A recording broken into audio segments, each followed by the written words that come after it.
Boom, boom, boom, boom, boom, boom, boom, boom, boom.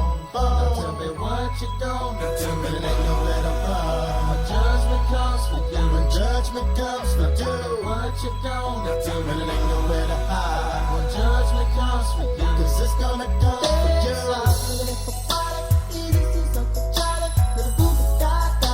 And I'm gonna miss everybody out of roll and flow like that. Look at them out loud and play for dust and they play too deep for being sad. Little legs I got to be. Tell me your piece of the seats with them please. Baby, by my hand, anywhere you're gonna go. God bless you, working on the plan to heaven. Follow the Lord on 24/7 days. God is who we praise, even though the devil's all up in my face. But he keeping me safe and in my place. Say grace to the gates we race without a chance to face a judge. And it blesses my soul with books. Girls, because there's no mercy for thugs. Ooh, what can I do? It's all about the family and how we do. Can I get a witness? Let it unfold. We live in our lives, so we turn our soul.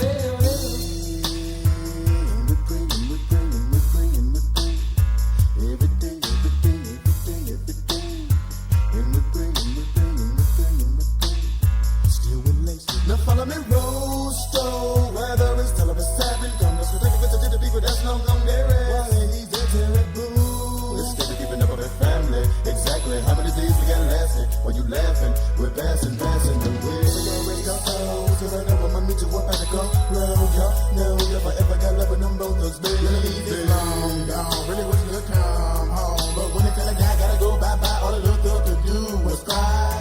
Why they kill my dog? Yeah, man, I miss my Uncle Charles, y'all. He shouldn't be gone in front of his home. When they did, the boo was wrong. Who's so wrong? Gotta hold on, gotta stay strong. When it did come, better believe on. Gotta show that you can lean on, lean on. We pray, we pray, we pray. Every day, every day, every day, every day. And we pray, we pray, we pray, we pray. Every day, see you at the crossroads.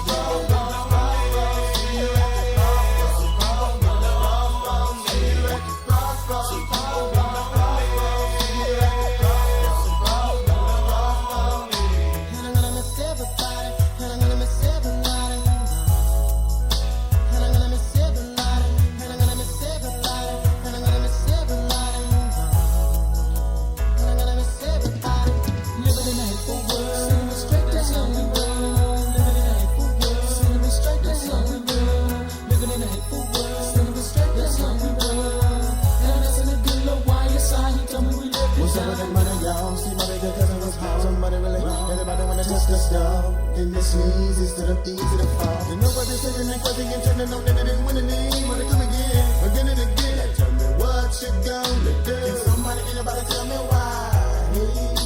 Can somebody, anybody tell me why? We die. I don't wanna die. Lose or wrong. See you at the crossroads, so you won't be lonely. See you at the crossroads, so you won't be lonely. See you at the crossroads, so you won't be lonely. See you at the crossroads, so you won't be lonely. See you at the crossroads, so you won't be lonely. See you at the crossroads, so you won't be lonely. See you at the crossroads, so you won't be lonely. See you at the crossroads, so you won't be lonely. See you at the crossroads.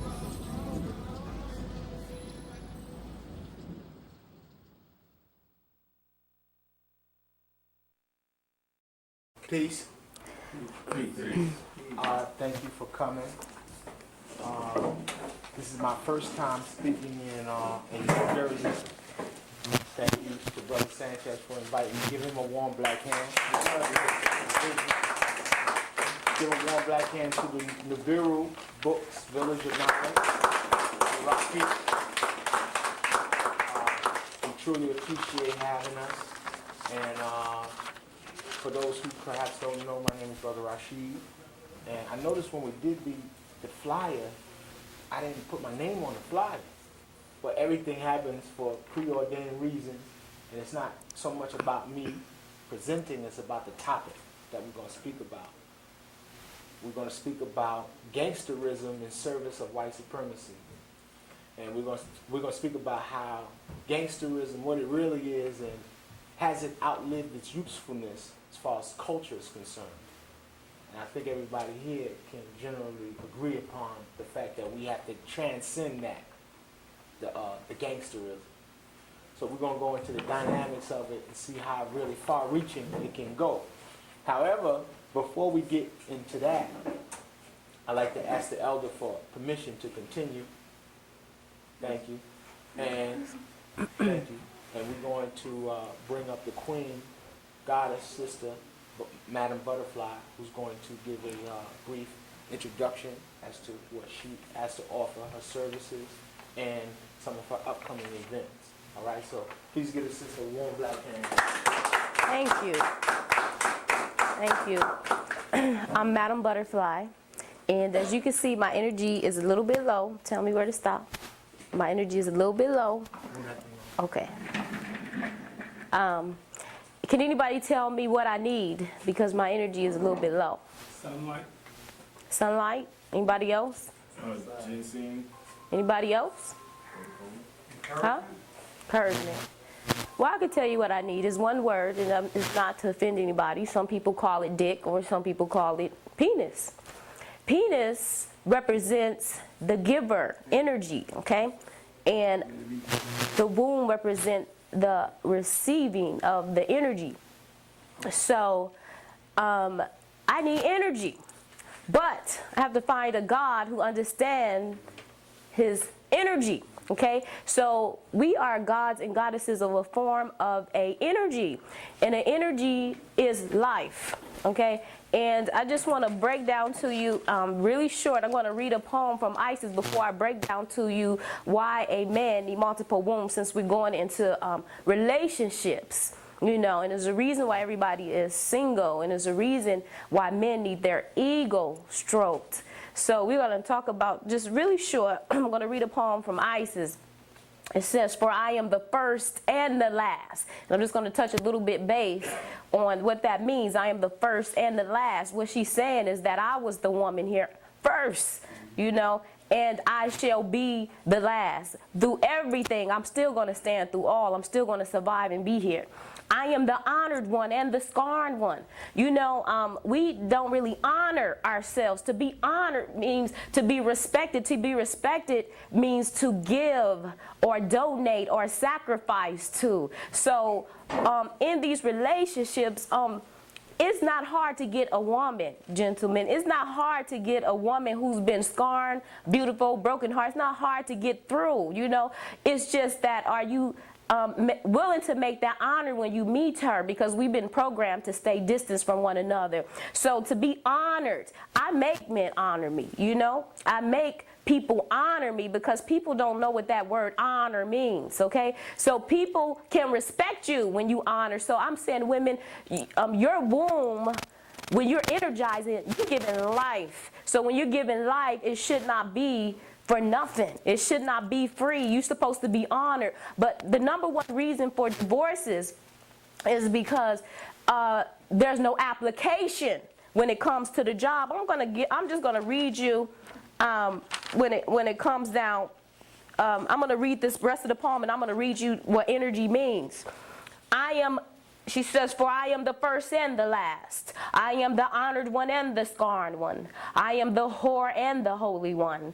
I am the wife and the virgin. I am the mother and the daughter, and I am the member of my mothers. I am the barren one, and many are my sons. I am she whose wedding is great and have taken no husband. I am the midwife, and she who does not bear. I am the solace of my labor pains. I am the bride and the bridegroom, and it is my husband who begot me. I am the mother of my father and the sister of my husband, and he is my offspring. But he is the one that begot me before I was born. I am the staff of his power in his youth, and I am the silence that is incomprehensible, and the ideas whose remembrance is frequent. I am the voice whose sound is manifold, and the word whose appearance is multiply. I am the utterance of my name. I am Isis. But I just want to see you know, explain a little bit how a woman could be a wife and a virgin, and how she could also be a whore and a holy one. But I want to explain to you this form of energy really quick. What the word energy means, I want to explain that we are 3 different kind of women, and we're 3 different kind of men, okay? We are simple women and simple men, which we call brothers and sisters, okay? Then we are kings and queens, which are leaders. Then we are gods and goddesses, okay? So gods and goddesses was the original state that we were all in, and then we chose a king and a king to help us organize, you know, whatever needed to be organized within our temples. The temple is our physical body. So in ancient history, the temple that was set up as a god of a form of energy, it was transferring energy. Okay, so to transfer energy, you have to utilize the penis in the womb to transfer the energy, okay, to make you alive. It has nothing to do with romance to transfer energy. It has nothing to do with looks. It has nothing to do with how much money somebody got. It has to do with honor, transferring energy. Romance is separate. It has nothing to do with the two. So I can transfer my energy to you to give you life. It has nothing to do with romance. But I want to just break down to you what energy means. And according to Webster Dictionary, it says the capacity for action. It also means a capacity for doing work. The capacity means to work or a role or a job. The action means a legal proceeding, a method of performing. Energy means to work or play a job, an action. Energy means to provide regular employment, something that is normal. So when you're transferring energy, you're working, you're providing a service, a job. Let me give you an example of transferring energy. I am a goddess of leadership. I am the goddess of travel. I am the goddess of movement. I am the goddess of ambition, getting things done. I'm the goddess of motivation. So if you wanted to work on a major project or get something done, then you would sleep in my womb and it would help you complete that form of energy. There is, I have a friend of mine who's a goddess of caring. She's a goddess of caring and emotion. Just because you meet a woman, gentlemen, that you really care about, it doesn't mean that you can have the tendency to love her like you want to. You know, you need that energy put in you to give it to her. So you would go sleep with a goddess of love, okay? And you would transfer that energy. When you're transferred energy, it's called a sexual ritual, okay? So during a sex ritual, basically what takes place is when a woman is giving you her energy, okay, she's on top of you. There's no other position, there's no kissing involved, there's no lovemaking involved. It's the one position. She sits on top of you to transfer her energy. Once the energy is transferred, it is done. Then when the God is giving you his energy, he's on top. There's no other position giving you his energy.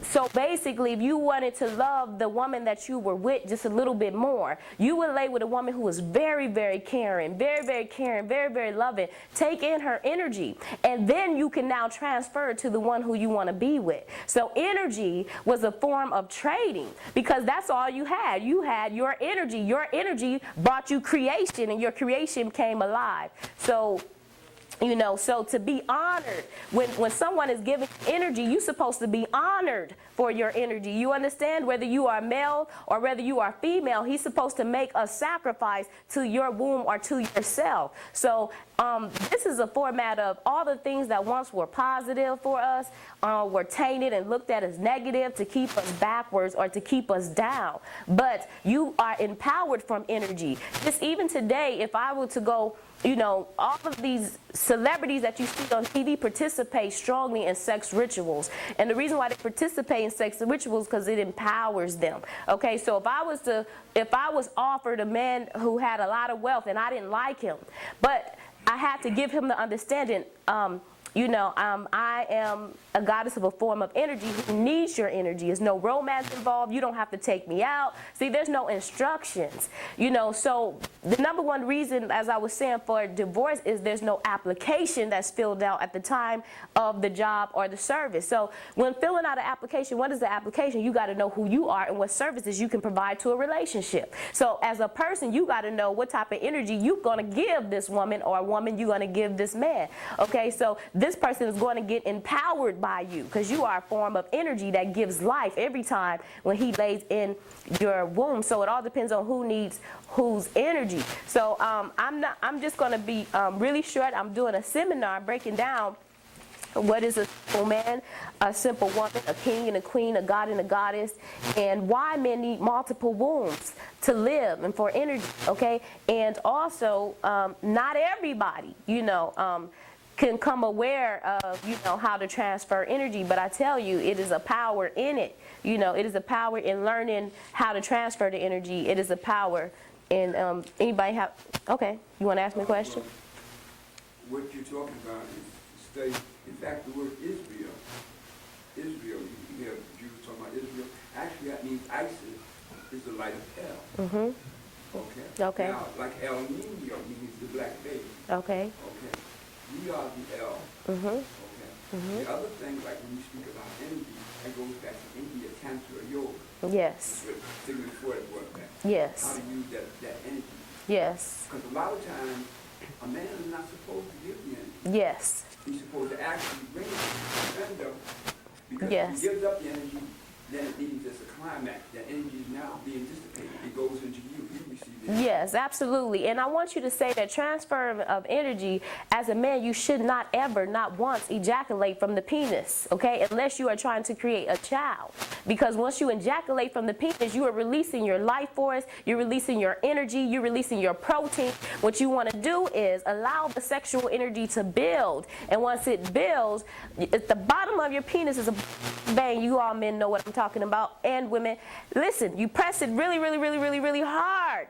Okay, and that would reverse it. You're still going to come. You're just going to come inside. You're going to give the protein and the energy back to you, giving you life where you can now have 21 orgasms as a man, which feels much better than releasing your life, okay, your life force. So if you practice this, practice building it, you will see that as you get older, your penis is still rock hard. All of these men are running, getting Viagra and this sex energy because they've been releasing their life force all of this time, okay? So now they're horny and can't get hard, and your brain starts to shrink, you start to function slower. There's a bunch of things that happen, but you only come in as one form of energy of the 9 body parts, the 9 months that it takes to give birth. Each month grows a full limb, okay? So that's connected to the 9 zodiacs. So as you come into the earth as a hand, so to say, which I have the chart on it, but not in this seminar, this is all the energy you are. So you need to connect with other energies to get the rest of the body alive. Other than that, you're almost walking literally dead and you need help. Okay, so so energy is a life force. And so to be honored for your womb is something that I think all women need to know. And for a man to take on multiple wives is a reason for that. See, the word wife, see, I have multiple women that I connect with men, okay? If you replace the word wife with the word employee, that's what she is. She is to be a helpmate to you. So every time when you run into the Japanese restaurant and the cleaners and everybody else doing your service, you're going to another man's wife, making him richer because you need help for a service at that time. But so I asked the black man to take his wife back. That means while you running around to all these other races and people supporting them, you looking down at your wife like, what the hell is wrong with you? Is because you done abandoned her and enslaved her too and expect for her to lay with you for nothing. Go get a job somewhere else. No, it doesn't work like that. You have to take your wife and support your wife and give her an application. Let her know her role. A wife doesn't have to be sexual at first, or it doesn't have to be sexual at all. A wife simply means to be a helpmate. So you take that woman. I have women available for $210 every 2 weeks if she lives with you, $420 if she doesn't live with you. But this is for to perform a specific duty, not a whole bunch of stuff as a wife, because if it is a whole bunch of stuff, then the price goes up, because this is stuff that you're going to do anyway, pay for anyway as a provider, okay? So the word wife replaces the word employee. You want to know why? There's no taxes on the word wife. You don't have to incorporate with the word wife. The word wife empowers you socially, economically, and all of it. So I don't know if all of you know this, but my advice to be with you, and I'm not going to be here much longer, is that I don't know if you are aware of New York City flooding. You got all 5 boroughs, New Jersey and Long Island, supposed to be 18 feet underwater. within 2 years, they know it cannot go past 2 years. So it can happen anytime from today to now, which I'm not going to go into a long, deep lecture on it right here, but I'm going to be touching base on that, providing you the real emergency plan. Okay, you don't want to be up in California because that part is going down, Florida going down, Texas going down, Chicago going down. So all of these major 7 cities is going down, 7 major countries is going down by war, and then you have 7 safety states, okay? And then you have the 7 islands, and this is the 7 islands, okay? So New Jersey, Long Island, the 5 boroughs is the 7 islands that's going underwater. So basically, it's going to be a major Katrina, and they already provided you their escape plan. You know what their escape plan is? Get you a backpack. Keep ready a backpack in your house with all your important papers. Keep some canned foods and some emergency things. That's not a real emergency plan, okay? Because what they're going to do is plan to come by on a boat for those who live. You have no ID to prove who you are and ship you off to some other country to be a permanent slave. So these situations are happening, okay? So we are really under a new world order, but what's happening, we really are in war between nature and civilization. So we must return back to once the way it should have been. It is not normal for you to wonder how you're going to pay your rent and how you're going to live and how you're going to eat. That is not a normal circumstances, but when somebody comes to your home and remove you from your home and give you a whole different upbringing and say to you, you know, well, we have to clothe you and feed you and give you work to do because you're out of your home. Well, that person is responsible for you, okay? So I want you to know that we are still all a slave, and even if you think you got a job making top money, you still a slave, and this is how. If you have any credit on your credit report, you too are responsible for the national debt that is owed, that all Americans owe. So you too now, as of next year, January 2008, if you don't pay off your credit report, and no matter what it is, you have 6 months to pay it off in full. If you don't pay it off in full, then you too got to go through that same welfare system and work for $3 an hour. And let me explain it to you. If you don't go to work and work for $3 an hour, then you too are going to be in prison, okay? So you can't run because it's next year. You can't even go to another state without a passport if you think you're going to live. And it has a chip in it, so they're going to be able to find you. But let me just go backwards a little bit about this $3 an hour. It doesn't matter what they show you on TV about minimum wage going up. When President Clinton passed a law 10 years ago, 11 years ago to be exact, he created welfare reform. What that was they took your money that was due to you from your ancestors' labor, okay? They took that away through law of attraction to get the working class people to start making you feel bad for receiving benefits that was due to you, which causes it to shut down. So basically, they work off of energy to get the masses to believe, okay? When you start to believe, you're creating these situations to the whole body, okay? So which puts us in this state. So I just want you to know that he passed a law called welfare reform, which means that anybody who was receiving a check or any prisoners or poor mother had to go to work to receive food stamps, Medicaid, etc. When you go to work for a check, they were paying $3 an hour or less for 10 years. That was illegal to pay any American $10 an hour, $3 an hour or less. But guess what? Last year, federal made it legal. It is now legal to pay a poor person or a prisoner, and a poor person is considered to be anyone who is receiving benefits from the government at all. It is now legal to pay anybody in that system $3 an hour or less. So now next year, this is illegal to go to a McDonald's or a restaurant or anywhere to fill out your own application for work because it will be against the law, okay? So that business can get fined to hire you, okay? Because you were considered a slave and you can only work for the $3 an hour, okay, through the system. So all people are being enslaved through this credit report, and like I said, they know about the floodings, and like I said, when that Katrina gave us all an example to prepare ourselves for those floodings, and those floodings state that those flooding states, they are prepared to take you overseas in different countries to keep you permanently enslaved. So you've been warned. That's all I can tell you. You've been warned, and I'm gonna tell you where to go. The 7 safety states, where to go, really quick, and I'm out of here. You can go to North Carolina, South Carolina, Alabama, Atlanta, Mississippi, Virginia, and back to Louisiana. These are the 7 safety states that you can go. You want to know why? Because you need woods to survive. You need nature to survive. You can start a fire without matches. You can eat off the plants in the woods. You can make clothing from the animals. You can make shoes out of tree leaves. You can drink your urine for survival, okay? And like I said, you can eat the plants for food. So if you don't, and you're not for sure, let me tell you, you can eat every kind of plant except for poison ivy. There's only about 6 plants that you cannot eat. And all you got to do is pay attention to what the animals are eating, what the bees are sucking on, what the birds are sucking on, and then you can survive. So let me know this, even though it appears that the end of the world is coming, but it's the ending of civilization, because this is not natural, okay? So we're going to get the land back, and you're going to see it with your eyes if you are prepared to live, not to die, and understanding that the moon and the earth, the sisters or the goddesses of the universe, are assisting in ending this civilization to give you back the land, okay? So this is not normal. So just know when the crisis, the Antichrist is here, because the Christ means crisis, and the Antichrist means to make you aware of the crisis, and they don't want you to know the crisis that we're in.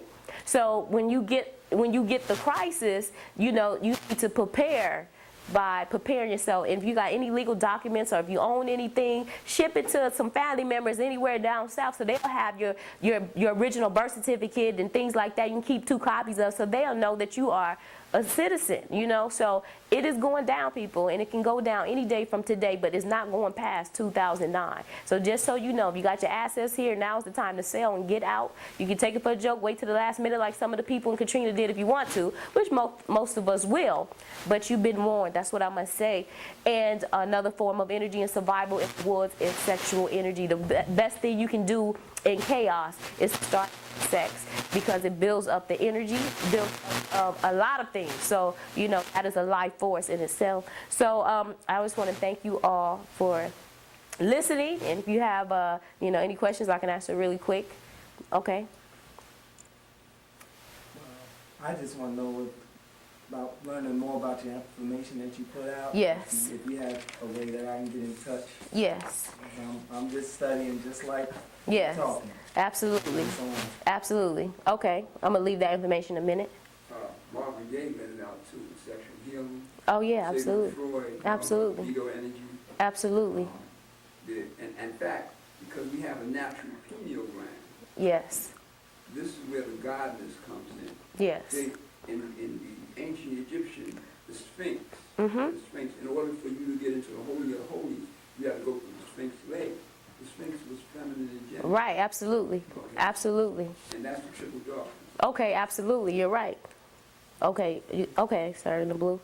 Yes, what I like to say is that if a lot of the people haven't checked out the evacuation routes, that would be one of the signs right there, and also the fact that, you know, if you go on your computer, the internet, you can also find out that they even got the concentration camps already set up. Absolutely. You know, the concentration camps are set up in one is Fort Dix, you got them down south, south, Atlanta, you got them all over, especially California. Absolutely. You know, and The camps are set up, but they're not set up for protection. No. They're set up for those who are strong enough to live, a place to go to ship you out where they want to go make you a permanent slave. So that's what it's set up for. It ain't set up to help you get to the dry land at the last minute, or the promised land at the last minute, or the wilderness in the last minute. But Moses is finally here to tell you that, you know, it is time to start marching to the promised land, okay? And that is any wooded area.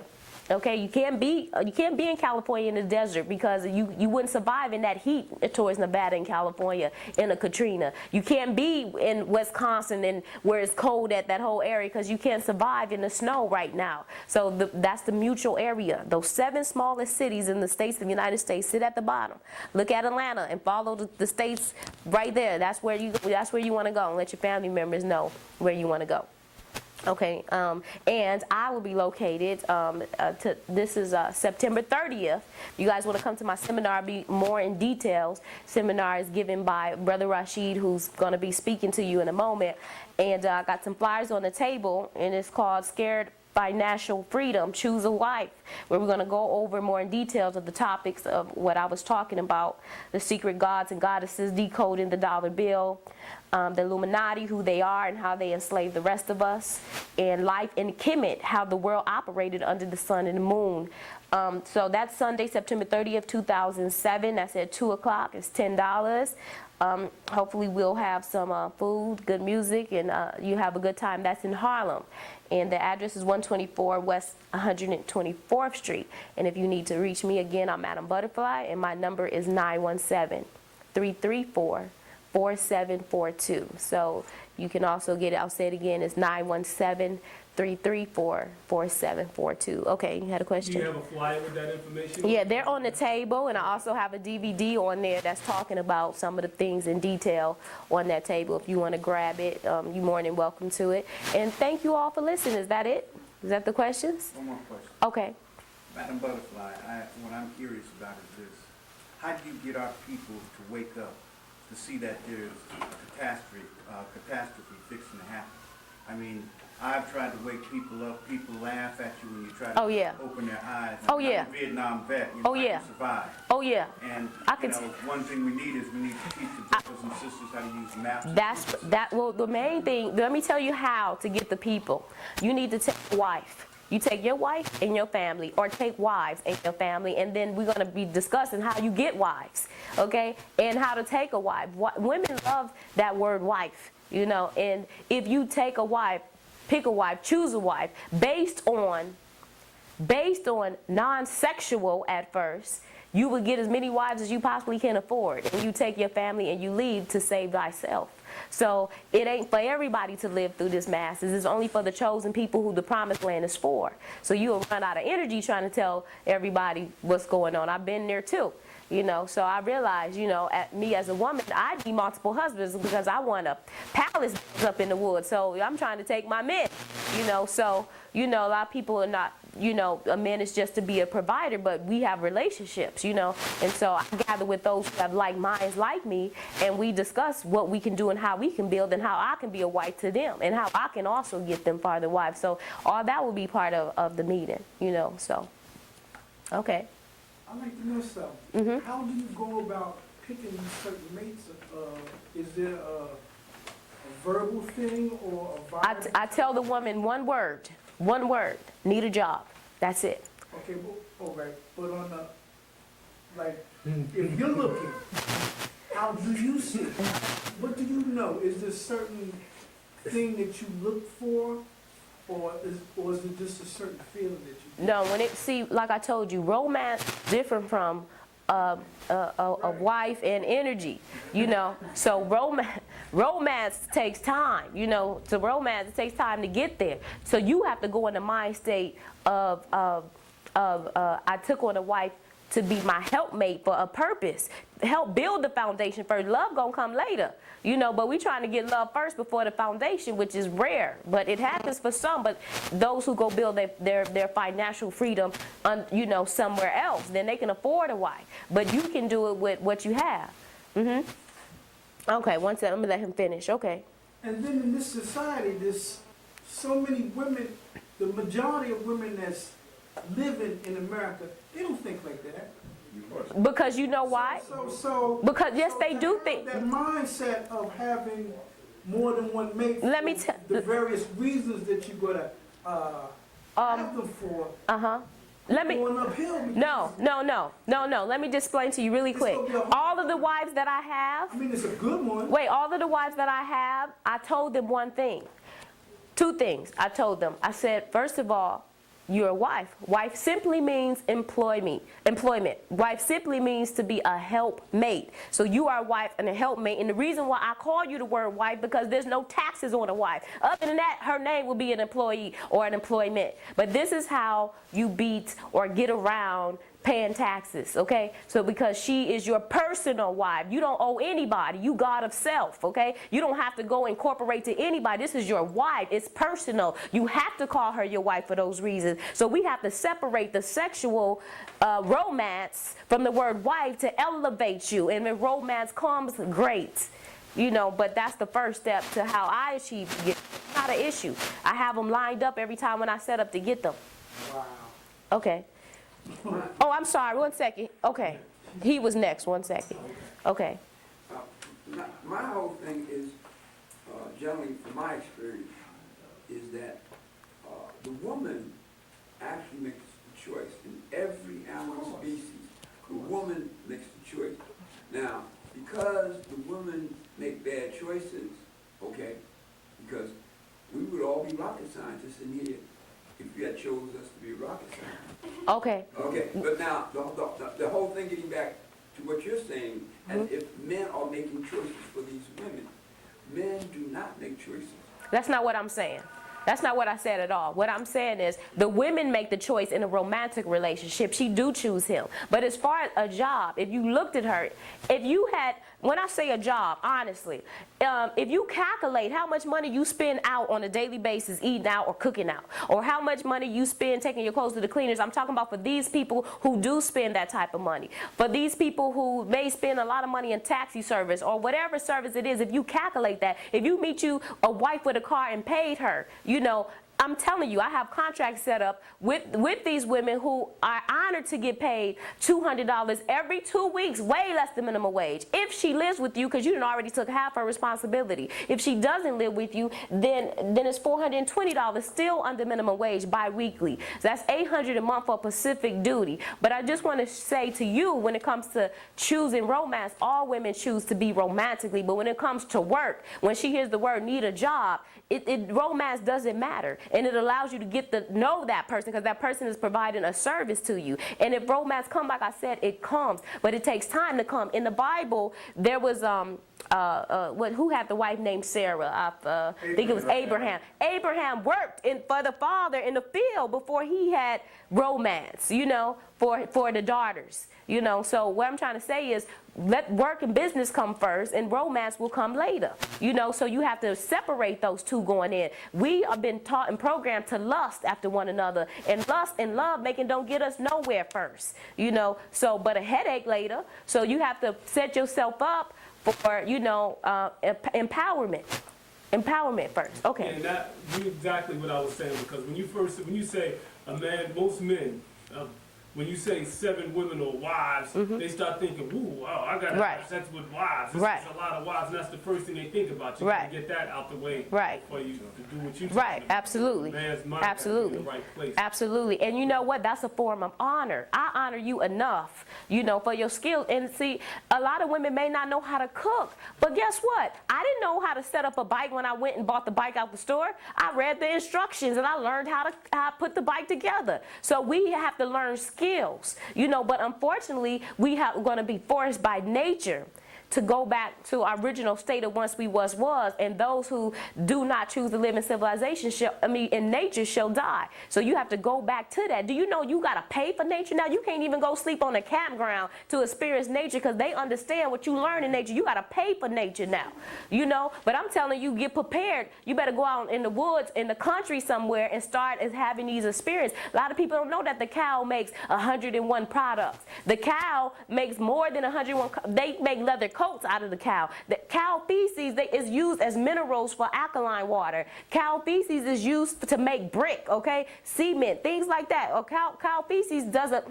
They giving you cow blood transfusion when you go to the hospital. Cow urine and cow blood they give you in the medicines when you go get these medicines. A lot of people don't know that the power of animals is not just to be eaten, but they do all kind of stuff. So you know, learning real survival skill. How many of us here know how to start a fire without a match right now? You know, so these are the survival skills that we have to learn. Okay, and I'm going to ask like 2 more questions. I'm going to get out of here. Yes, I want to know, like, for the females that you got lined up or whatnot, they have a certain property or power that they can infuse whoever with. Is there specific methods of you going by how to determine what energy and power that they have? No, that's a whole, you're going to have to come to the seminar for that. The wife that I have only hear one word. They fill out an application, wife of a Pacific duty. So she may fill out an application to be a shore wife. Her only goal is I'm going to meet somebody whose house I'm going to get to come clean. That's it, okay? So it's not about, it's just the application. That's what I'm talking about. The application. It was a man that divorced his wife because in his head, he came across a whole lot of money, okay? This big lawsuit he had. He wanted to go off and do real estate, but she wanted to help him. He was like, no, my wife don't help me. You know what I'm saying? No. This thing caused a whole big divorce. Why? Because they didn't have an application of her role to him when they got married, because that's what marriage is. You got to define why somebody in your life. Just because you in love, that you got to tell that person why they in your life and what for. What is going to be the exchange? You don't leave an open book. Let it be one thing at a time, okay?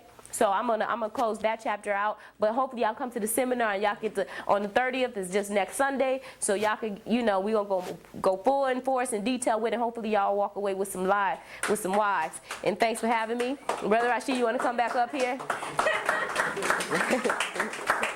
Thank you for having me. Thank you so much. Thank you. Okay, sure.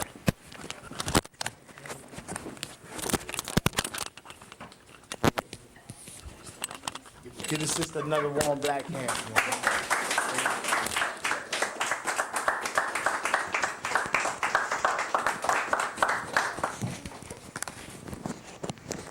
To most people, that would be what she spoke about is like stranger than fiction, right? You ever hear the term stranger than fiction? So essentially, today we're going to debunk a lot of stuff. A lot of sentiments that we have are really based in a lot of falsehoods, a lot of ideologies and preconceived notions that exist external to us, manufactured for us and given to us, and now we are so marginalized that we only have a few choices to make, and then many of those choices are not even ours. So it puts our evolution, as far as spiritually concerned, within some type of limits and confines. And this is why many of us feel very disenchanted with what is being offered as far as society is concerned, and we become so either desensitized by the overwhelming violence, or we have become so emotional that we can't even confront the issues surrounding our very existence. So with the disruption in the family structure, with sisters raising nations by themselves, we are essentially without that component of the family structure with the wife and the husband, or the wives and the husband. We are not even giving our children an opportunity to have a balanced approach to how to deal with the world at large, So what happens is we have sisters raising young male children, and these male children don't have any other way to deal with their issues but by way of warfare. And warfare is a feminine approach to addressing issues. The woman has a whole mode of warfare instinctively imprinted into her experience here to defend what she has to offer. And what she has to offer is the absolute blueprint for existence. She is the one who manufactures and holds on to what is essentially considered the morphogenic field. The atom that we are, when I say atom, it's a term, a very broad term to describe all the components needed for your physical existence. She has the exact numeration, the numeric equivalent for all of that. And all of our efforts as men is to be strategic, to deal with reason, and then we resort to warfare if all else fails. And all of that specifically to protect what she has to offer. So when our children are being raised and they're not getting both sides of the coin, we have dysfunctions in the society that are overwhelming. Now, before I go further, Brother Hakeem just came in. He's from New Jersey. Brother, many of y'all probably know the brother. Brother's he's old school hip hop, but nonetheless he's the real deal. And the brother's gonna come up briefly, and before we go into the actual lecture, he's gonna give he's not gonna do no public speaking. He's gonna get up here and just give us some real hip hop. Okay? So let's usher the brother up with a warm black hand.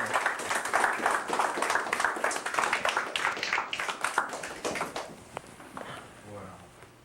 There's no water or anything. Huh. Peace, y'all. Peace.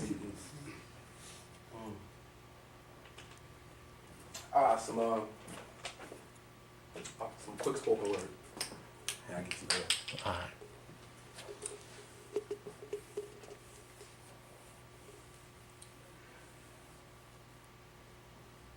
Snoop is a pimp. Pac was a soldier. 50 is a gangster, so is Biggie really Jehovah? I'm a star, I'm a nova, I'm a hoe for Coca-Cola. If you wonder how I do it, I keep 'em gassed up like my rover. I'm like bleach and ammonia. We're young from California. Matter of fact, I'm gonna rewind this back, excuse me. It's all good, it's all good. I actually want to take it a different place, actually. I'm gonna start off on this note. Truth. Truth is stranger than fiction, the friction's an addiction. Truth is shaped by depiction, contradiction.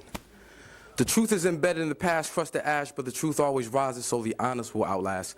Case in point, like my pencil, history's the issue. They use the past to wipe their ass and flush it away like tissue. The truth is like comedic, black in their genetics. Moses owes his TV slows as keeps us from inherit. Noah had 3 sons, the black one of which was Ham. Pronounce the H like a guttural K, you see the word spells Ham. Ham, comedic. It all gets pathetic. My mind was dead. The books I read helped me to resurrect it. Check it. I got it from the Bible. You call me a lie, sue your ass, smack you up with libel. Go further down the line to the first invasions. Egypt was black, Kemet was sacked by a group of Asians. Brothers now was fed. They was having heads, 500 years of foreign rule. Kemet was damn near dead. What to do? What to do? They oust the son of a bitches. Kicked them out their schools, took back their land and their riches.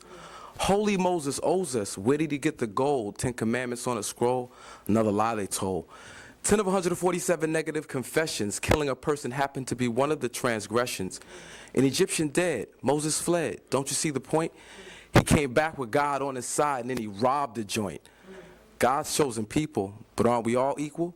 This only breeds concepts of theft and other thoughts of evil. God's chosen people are people who choose God. Embrace the concepts of life. Yo, it's not that hard. Peace. My brother Ahmed. Huh? Yeah, hit him with that. Hit him with that. I want to hear it. I see. See that's a little more streetish, and because of the elders in the house, I didn't want to. We was listening. Just ask for that permission. All right. The elders in the house, the elders leadership in the house, may I have this opportunity to present what I want to present from my heart? All right. All right, well, I'll do that one. Snoop is a pimp. Pac was a soldier. 50 is a gangster, so is Biggie really Jehovah? I'm a star, I'm a nova, I'm a hoe for Coca-Cola. If you wonder how I do it, I keep 'em gassed up like my rover. I'm like bleach and ammonia, we're young from California. I got the sickest niggas, all my soldiers spit pneumonia. They think that I'm a kook, but I'm something like the spook that sat by the door so I can give the people truth. Direct from South America, the crack was made up north. I ran them guns up by 9-5, money moves back and forth. We wrestle over flesh, but what's the principality when the people have no dreams, so we sell a fiend's reality? The children are a casualty, they blame the teacher's faculty, but TV raises kids to wild out like Mick and Mallory.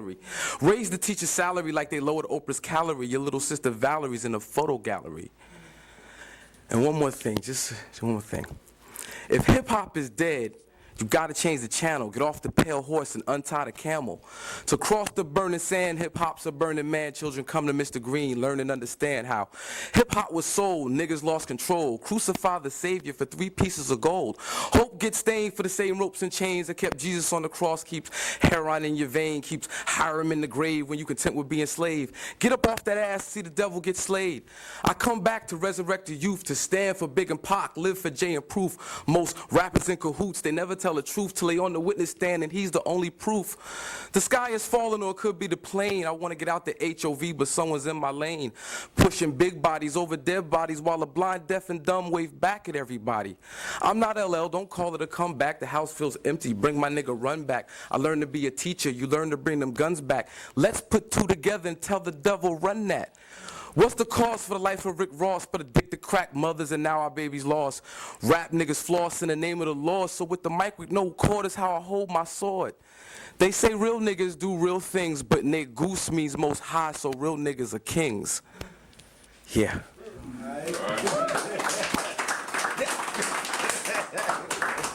Ahmed Rashid, the truth right here. My dude. Thanks, homie. Yes, sir. Get a brother another warm black hand.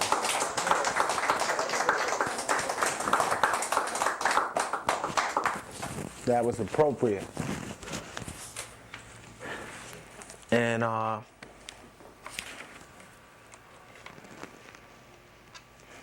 again, as we said, that the name of this lecture is the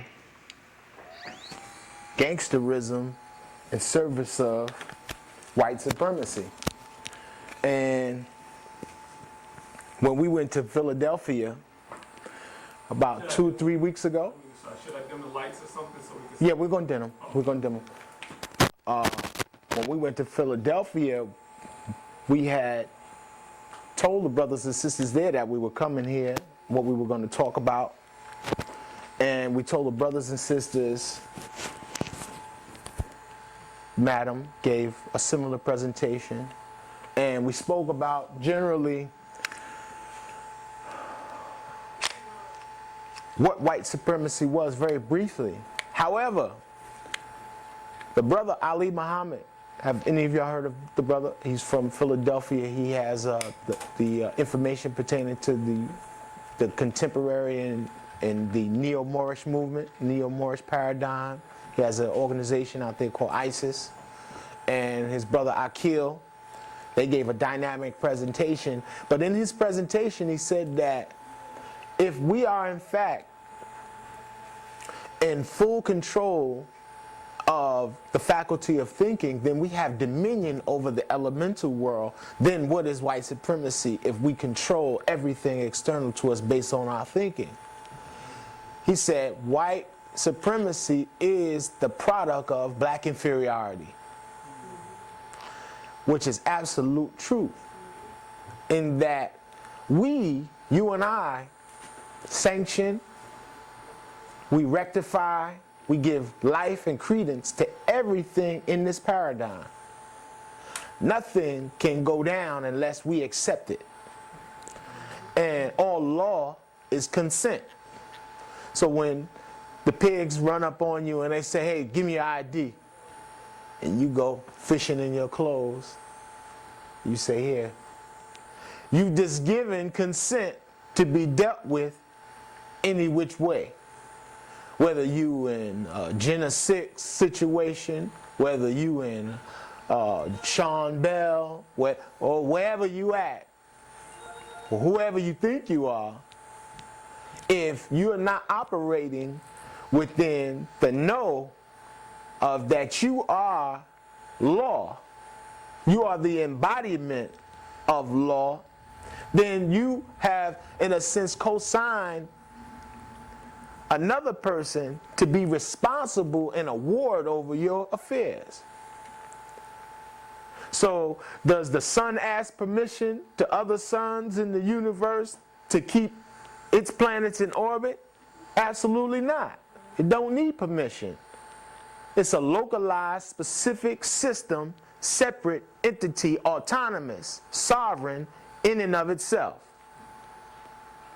So now what happens to us by continuously operating not in our proper person? We take on monikers. We take on different names. I'm this, I'm that, I'm this, I'm that, I'm this, I'm that, I'm this, I'm that. And now our babies are calling themselves gangsters. And now it used to be, it's the thing now to be like, that's your final word on the subject. I'm a gangster. Well, so what? I'm a gangster. Now, just to share a little bit of my experience, I used to be a citizen of those concepts. That I used to think that the best course of action to deal with any situation is by means of aggression, by imposing oneself upon someone else. The only thing I can say that I give a bit of credit to is that when I first came and entered into that lifestyle, the first people I practiced on wasn't my own. So, you know, a lot of people be talking about black nationalism and how much they love black folks, but sometimes they hate the white man more than they love their own people. One. And then ain't none of them never put no work in on no white folks. So a lot of people got real nationalistic after they done did us dirty. Don't even know how it feels to hurt your enemy. Much less you know your enemy, but you never got your shit off on your enemy. You've been doing it to us. So, saying all that to say, we are at a place right now where we have to begin to start denouncing this whole persona of gangsterism. Because don't sit in here and we fat mouth about gangsters and then we leave here and then we go venerate these personages who don't know what they're doing. Because a lot of it is selfish leadership. And when I look at the television, I see a lot of stuff going on in New York City, but then I see a lot of stuff going on in New Jersey too. And I see the same thing that New Jersey is plagued with, so is New York. And people generally have this attitude like New Yorkers think they kind of, because we just sophisticated savages in New York. Ain't no different from no place else where our people are at. You know? New Yorkers just get the flyest white person clothes before everybody else because the garment district is there. It's simple. Premieres or certain stuff happen there because it's a financial situation. Don't make you no more fancier than nobody else. Now, more important than that is that the same thing that we're plagued with, they go harder even here. The death count and the victims of senseless murder in the streets are overwhelming in New Jersey as well as Philadelphia. These localized regions in this part of the East Coast are extremely violent. In the northern East Coast, we are in perhaps the epicenter of where it's going down. Now, a lot of us don't understand these children or these young people who are participating in this lifestyle. Many of us don't respect another person's experience enough to take a moment and see why they operating like this. Perhaps they're screaming out or saying something that I don't have the understanding or the willingness right now, nor perhaps the time, because many of us are so bogged down with paying bills. And if you have children, you got to address your seeds, and you got a lady, you got to address your woman, and vice versa. You don't have time to address what's going on outside your door a lot of times. And a lot of these children are experiencing the very same abuse that we did when we were young, and they are being abused in a more sophisticated manner because they are localizing all of their agendas towards our women and children more so in this era than they have ever before. And there's a specific reason why. Is because as we approach this date, which everybody's talking about, 2012, all of you and I have become far more psychic. We're beginning to, and people say, well, you ain't really all that until you can see through walls, but each and all of us can see through walls when you understand what a wall is. And when you understand what seeing is not predicated on the use of these vestigial eyes that you have here. So seeing with the vestigial eyes, these eyes don't belong to you, the soul. They belong to the elemental rules and regulations of incarnation in this world. So when you go into books like this and they begin to speak, and this is the This is the Bible from Genesis all the way to all of the Hebrew books, with an exemption of the New Testament, all in Hebrew. When they speak about this God, Jehovah, they're speaking about a mathematical equation. That mathematical equation is a square-like cube, almost like an oblong square that can accommodate a specific volume within it. That volume being specifically fear. So Yahweh can't, Jehovah, whatever you want to call him, he cannot operate without the template of fear being present. This is why he says, be ye fruitful and multiply, but people don't read further in, and they don't never challenge the language that they write these books in. So as a Kabbalist, that is my discipline. This is what my other offerings have been based on Kabbalah. Kabbalah, what is it? Jewish mysticism. What is Jewish mysticism? It is a systematic means to allegorically look at, in different dimensions, one arcane truth. Because all things can be expressed in a multitude of ways. So when you go to school and they tell you that that you're doing bad, you're being a bad person, generally they're basing your behavior based off of a standard that they build of morals and a dogma that they pull out of an English interpretation of a Hebrew scripture. Then lie to you and I and tell us that the people inside these books are physical people who existed and walked among us. When in fact the people that they're speaking about in this book are merely significant aspects of your own psychology. You are Moses, you are Sarah, you are Mary, you are Jacob, you are all those things. At different points in your life and upon different understandings. When you get to the River Jordan and you cross over, those are different points in your physiology when you experience certain realizations of who you are. When you go to Israel, Israel is really Asar El. That's another interpretation of it. Asar is the great grand god of Kemet. Asar El is his light. He is the perfect black. So what is the light that comes out of the perfect black? You and I. See? Now it means for the Kabbalists way more when you go into how many years were the children of Asar El locked into Egypt. Because when you go into the Hebrew, the word for Egypt, it ain't Egypt, it's Mitzrayim. And when you look and challenge the language, the root of the word Mitzrayim is mutz, and it means the mounds. So the mound that they were talking about and trying to express in the Hebrew are the pyramid district.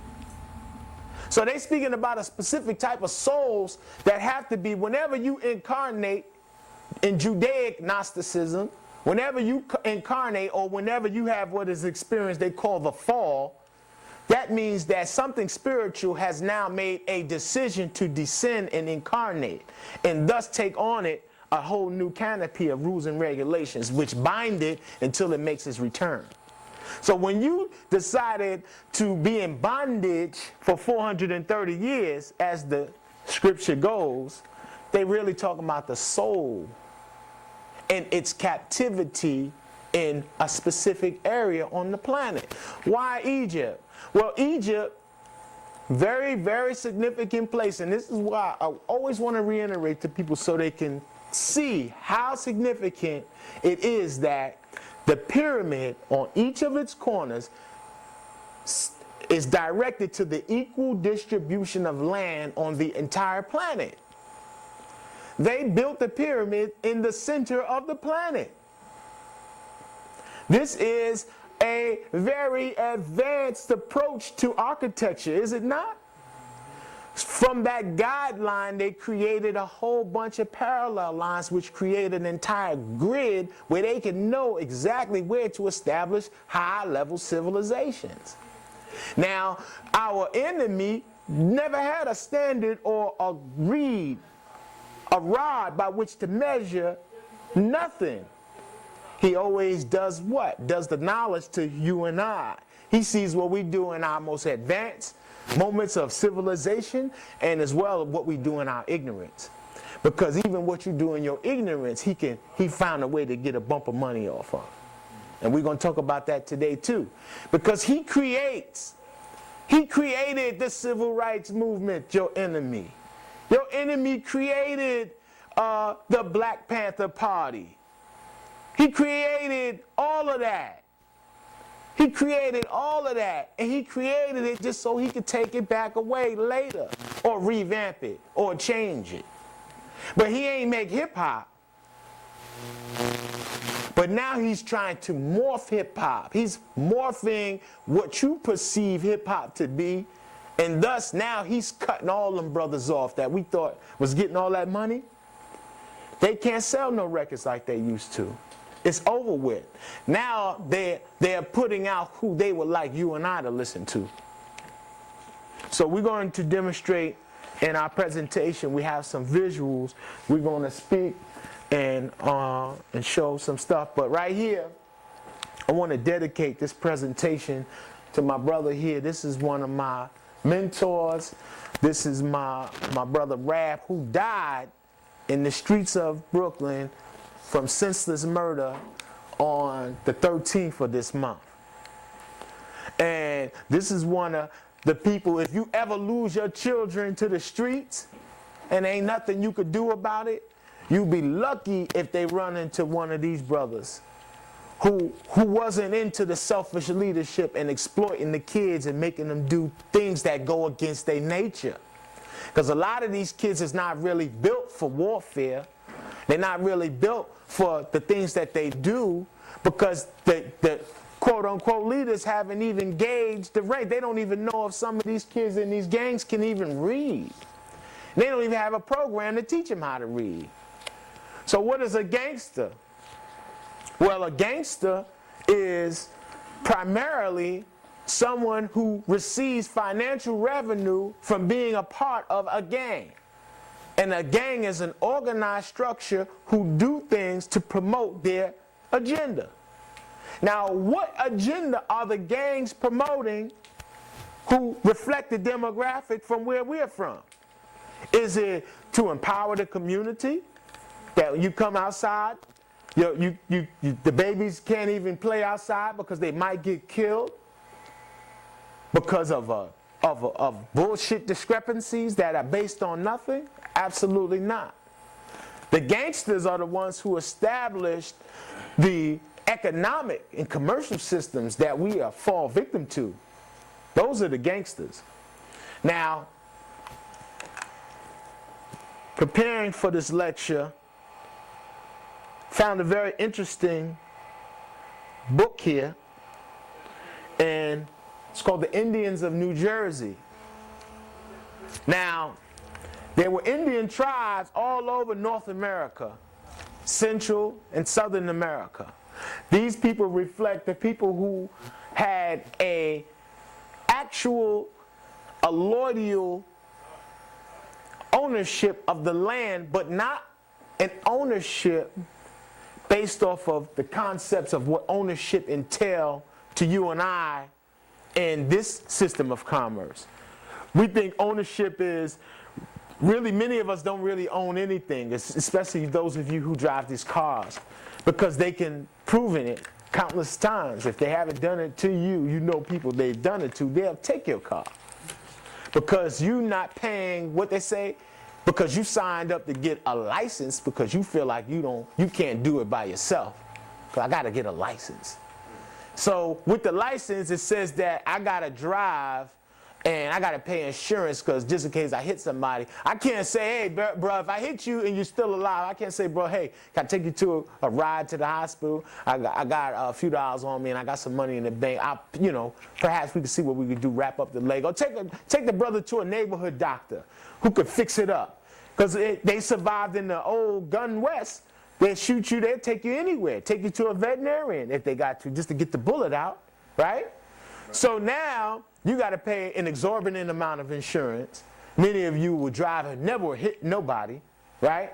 Then if the police say you parked somewhere where you ain't had no business parking because you parked on private property, he as a fiduciary officer can come and use not law, but codes and ordinances to lock you into a contractual agreement and make you pay for your use of a land that essentially belongs to you.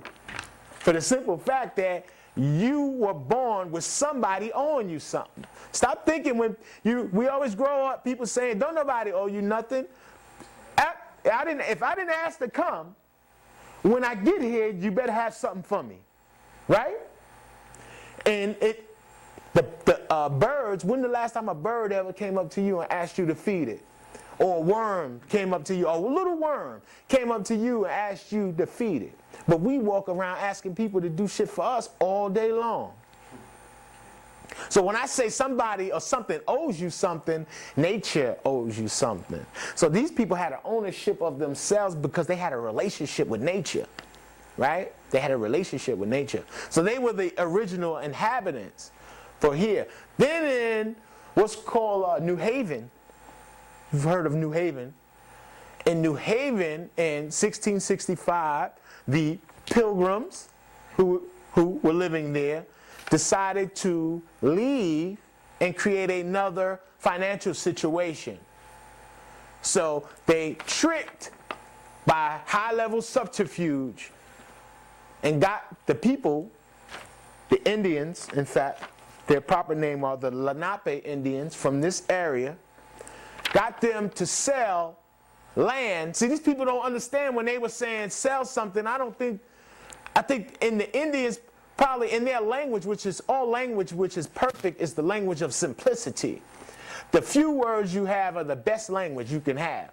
So imagine a language that they had where you talking about I own the mountain.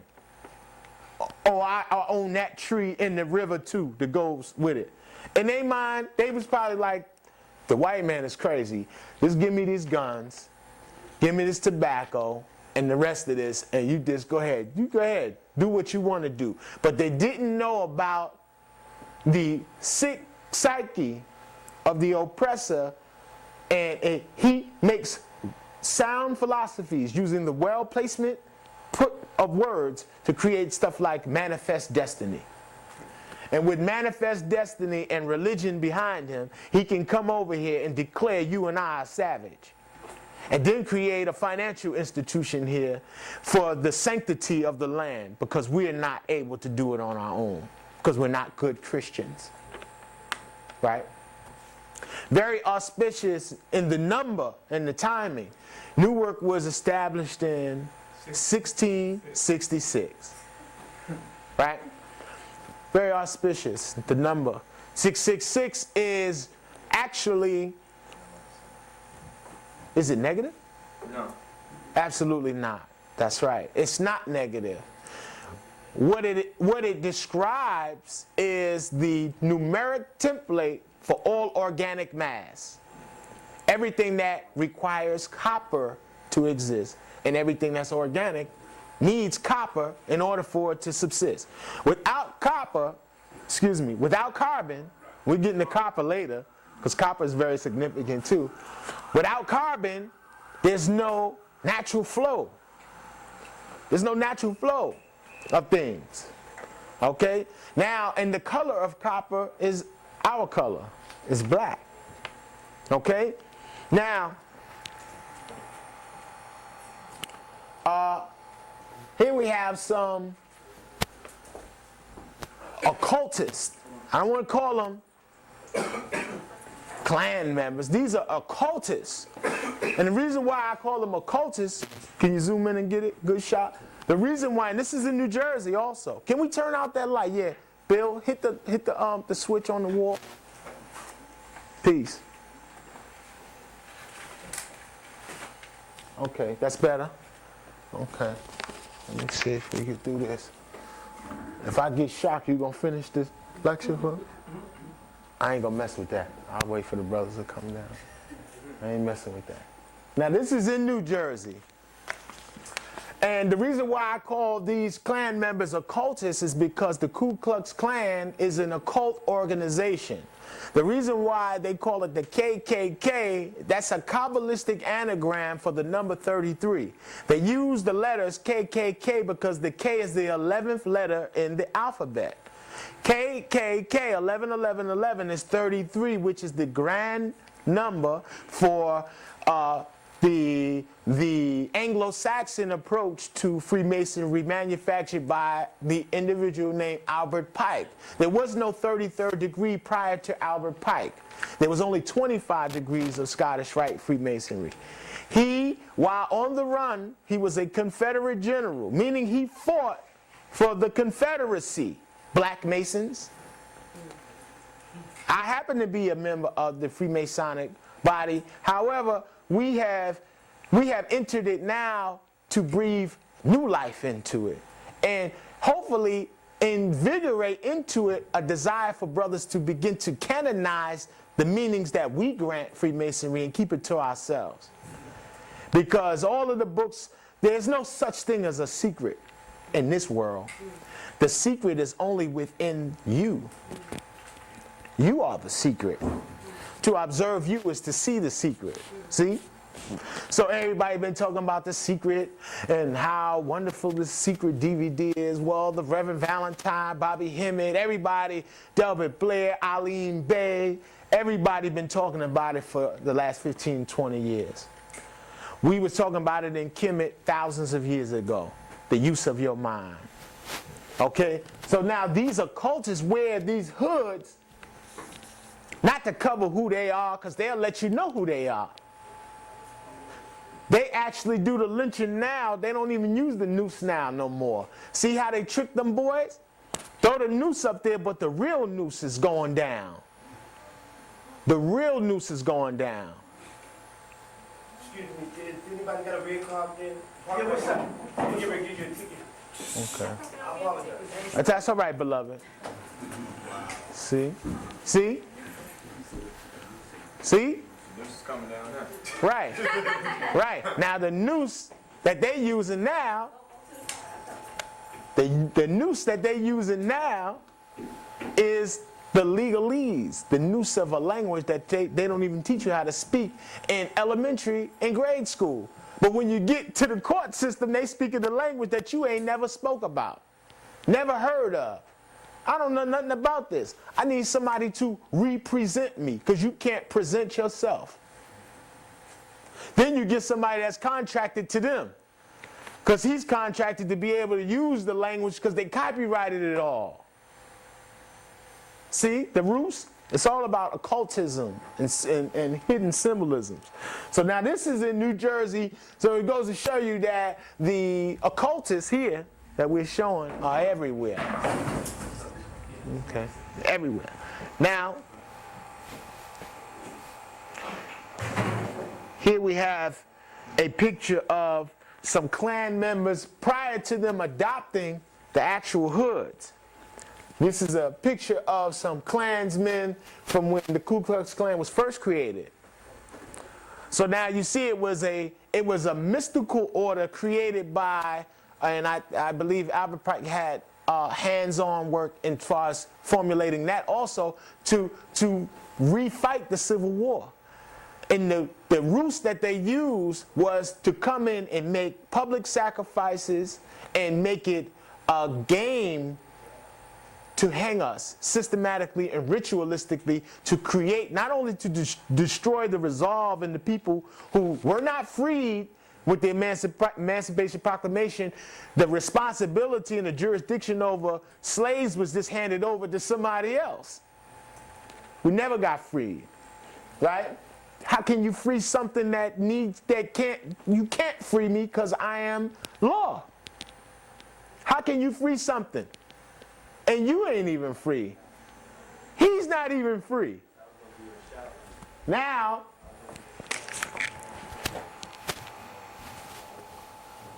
here we go, the original Boys in the Hood. I like this. They made that film, The Boys in the Hood. Well, these are the original Boys in the Hood. and you see them congregating and doing their ritualistic acts, and they got their flag there, and they have been always sanctioned and utilized by the structure to create an emotional environment for you and I to activate or to be affected adversely by. They have a famous, I often speak about him, occultist by the name of, a philosopher by the name of Hegel. And Hegel is the one who used Kabbalah and entered it into his philosophy to create what's called the dialectic. And this dialectic is by creating synthesis, anti-synthesis, and the thesis, you can establish and control a society. You give them war on one side of the spectrum, and then you give them peace on the other side of the spectrum, and then the balance, how they interact, is where society, well, placement is. It's called, in that central path between opposition or juxtaposition is what they call optimism, which is another arcane term. So when they made that film Transformers and they called the hero Optimus Prime, the primary optimism of it is that optimism means that all things are going in accordance to how they should be. See? And that's ideology that one does not have to have responsibility. Very briefly, I want to go ahead. Very briefly. I got a question for you. Also, Megatron. Well, I want to save the questions for later, and also comments as well, because I have some things to show you all. In the movie Which Way Is Up? Yes, sir. What happened to the brother at the end of the picture? He took the road. Remember the guy? He was talking to the guy in the car, and he took the yellow road right in the middle. Right. Also in what's the name? So it's the same thing, but that road leads to the goal. And more important than that is that Kabbalistically, when we get into the scripture, we learn that the Bible in its entirety in the Hebrew form was written how much a painter would look at you, and then paint a portrait. And how he paints the portrait is based off how he sees what he's looking at. When the people who wrote this book wrote it, they were looking at the Kabbalistic tree of life. And all that you see in that book, you see the Kabbalistic tree of life. Now, I'm also an author. I wrote 5, perhaps 6 books on, and I can really publish my books. I sell them through myself and a few other people. You can get my books from Brother Azariah. He has 2 titles of mine on 125th Street in front of the Juice Bar. You can contact me at 718-506-4518. Or you can go online to www.aarashid.com to get the books. But in this book, I wrote this book on the Kabbalistic and metaphysic war in Iraq. And if you look at this book, I showed that the eagle on the dollar bill was actually, see, we've been reading all this New World Order stuff written by Freemasons to make you not want to delve into Freemasonry, to make you say Freemasonry is bad. Because the duty of the Freemason is to mislead the non-initiate. Because his name becomes caution at a certain point in his ritual.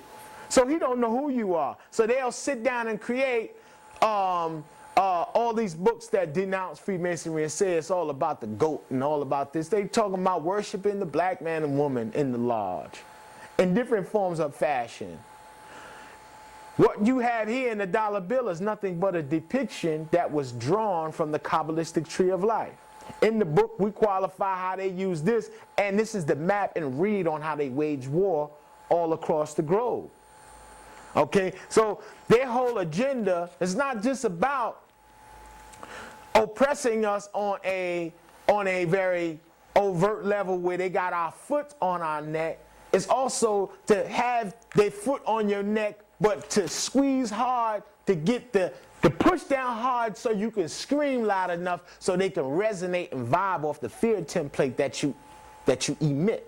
Because they like, how my brother Asir says, they like the fly who just can't eat something. He has to throw up on it first before he eats it. So they have to create emotional environments where you are vibrating and resonating on a very low frequency. So now here we have I couldn't find a larger picture for the, Zoom that, you should be able, can you zoom it, Jay? yeah, you can zoom that, you should be able to zoom Can that you on see, the camera. but can you see it on the camera? Let me see if I can zoom it for you. Okay, he got it, bro. He got it. He's a professional, this kid here. Now, these gentlemen, I wish I had a larger picture for you all in the audience. These gentlemen are Nazi generals. And the reason why I put it up there is because their uniform, here's a better picture of the uniform of the Nazi general. Here it is. And of course, we see the famous skull and crossbones. There's, if you've seen another resolution of the hat proper by itself, it also has the skull and crossbones on the headpiece as well. And if you look, these guys' uniforms are very similar to this gentleman's uniform. Who's this? This is a New Jersey state trooper.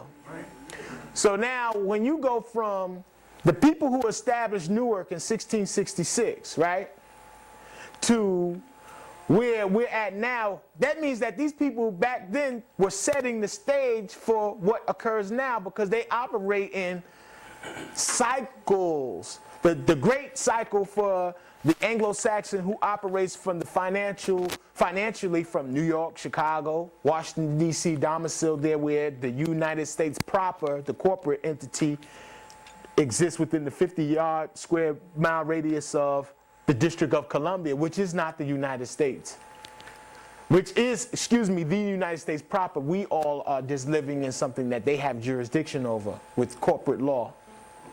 So now when you look at that, you're saying that they're administering to us under the same ideology established from back then. Very interesting that there's a gentleman named Will Farish. Who's ever heard of Will Farish? Well, Will Farish there were three of them, all with the same first, middle, and last name, who were all very instrumental in how this America that we have here came to this place where we are slaves, corporate slaves. This gentleman, who was in command of Standard Oil, which was located where? In New Jersey, with I.G. Farben, in the 1940s, put their money together and opened up the first concentration camp called Auschwitz. So the finances for the first concentration camp came from New Jersey, from the offices localized in New Jersey, right? Down with I.G. Farben, all the way over on the other side of the world to open up a concentration camp. So do you not think that the insidious nature of this beast won't exist here?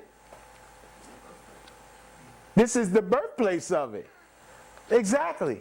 Exactly. So they will revamp, rehash, take the cake, know it's rotten on the inside, and put a new type of frosting on the outside to make it look different to you, but it's the same cake. See? So now, when we look at the subtleties of how symbolisms and how they continue to reinforce their concepts, just even in the fact that they dress in a similar fashion as the predecessors who established the dysfunctions, it's clear. Here we have a picture of 3 generations of gangsters who have an agenda, and in their agenda, none of your lives are significant, because to them, you're like blades in the grass, and they got to get from one point to the other. And they don't care about how many people they got to step on, blades of grass, to get there. You ever think about how the grass feels when you walking in Central Park or in your favorite park? No? Because you don't even have a moral gauge for it, because your agenda is to get to the other side, ain't it? So that's how they perceive us. It's not personal, it's business. See? So they daddy, Prescott, close friends with the gentleman, Will Farish, okay? So close that in the 80s, another generation of the Farish dynasty, he took control of when George Bush got elected, Sr. got elected for vice president spot, this Mr. Farish took control over all of his financial affairs, including his oil that he had. Not even with paperwork, with an agreement. Almost to say that perhaps Senior was operating as the corporate face for the Farish interests. See how it's nothing to them. It's all in the cards for them. Now we have a member of the Farish dynasty, Standard Oil, got his money from New Jersey, supported the Holocaust, here with the Queen of England at the 133rd Kentucky Derby. Big Masonic event. Whenever you hear the number, Rupert Murdoch said about 3 or 4 years ago in the Details magazine, before Details lost focus, that he wished he could live to be 133 years old. And when I said that, I said, wow, that is so Masonic. Everybody think Masonry is about signs and symbols and squares and compasses. It's about language. You can identify someone based off of the type of language that they have. Like when you say you walking down the street and you ask somebody, can you help me to get from here to Market Street? And they start speaking in a language you never heard. You know they ain't from here, right? So these people speak in a language and they operate in accordance to some rituals that reverberate the world over on another level of language that many of us as non-symbol literates, or we have not yet become literate of specific symbols, we don't be knowing what's going down. Right? So now these are the people who control, she represents the people who control the financial interests of what we're all doing here under the corporate face of the USA. Because the president ain't nothing but the same equivalent to what a CEO would be in the business building.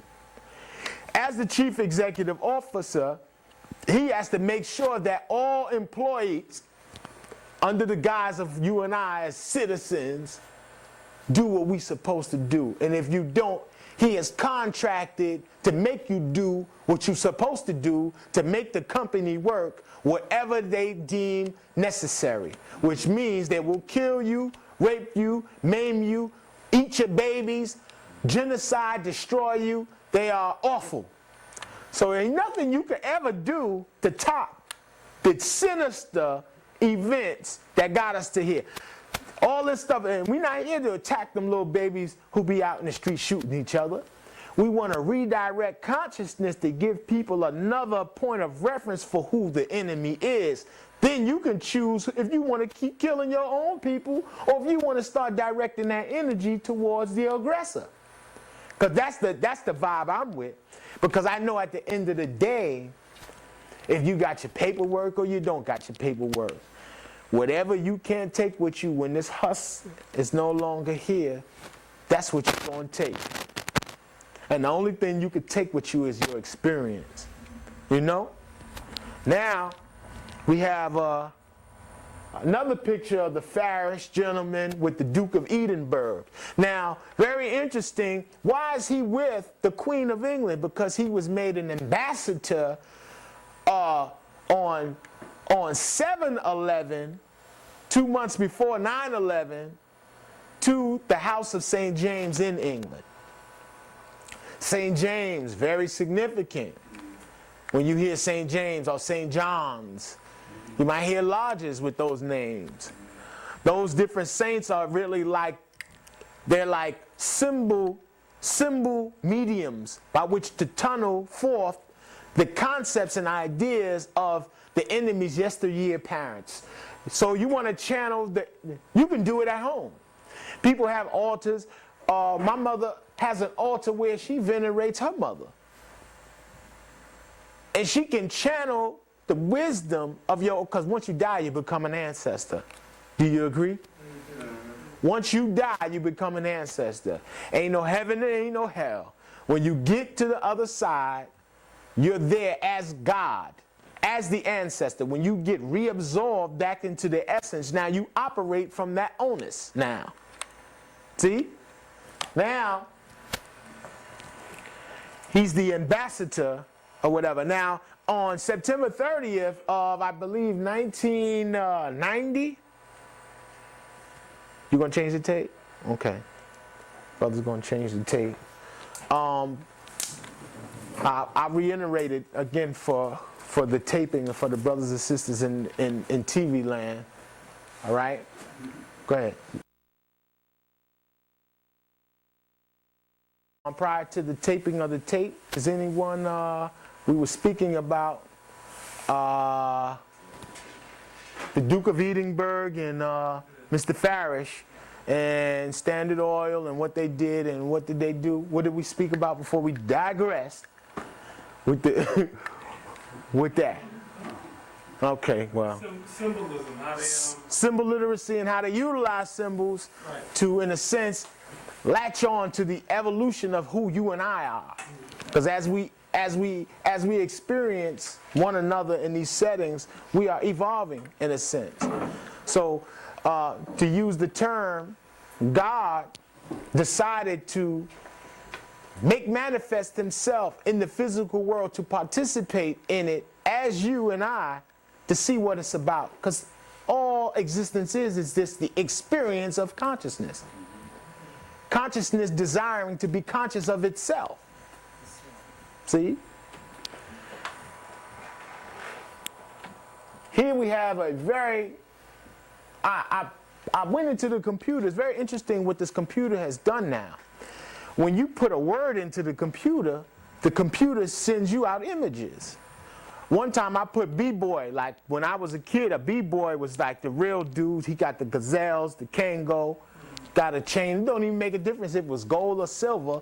You know, he could dance, he could fight, he tough, right? Now you put a B-boy in, it's Chinese kids. Now I ain't got nothing wrong against our Oriental brothers, but they have taken a part of our culture and venerated, and then with the support of the structure, they have disassociated us from our legacy for what this is. So I put in the computer gangster, and this is what comes up. Very interesting though, it's a digital depiction of a brother.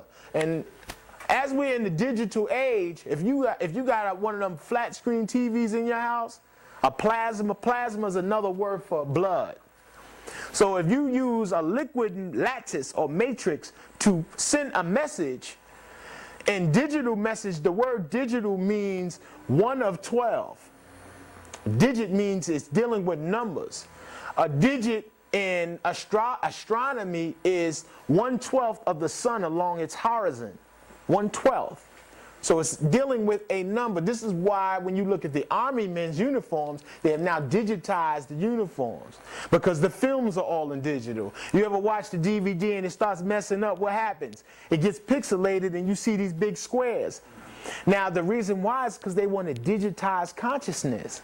Consciousness exists within the organic vesture. This is the best body to accommodate the supreme intelligence, which is represented by the black man, woman, and child. But now they have taken and now digitized it so now they can affect you through music.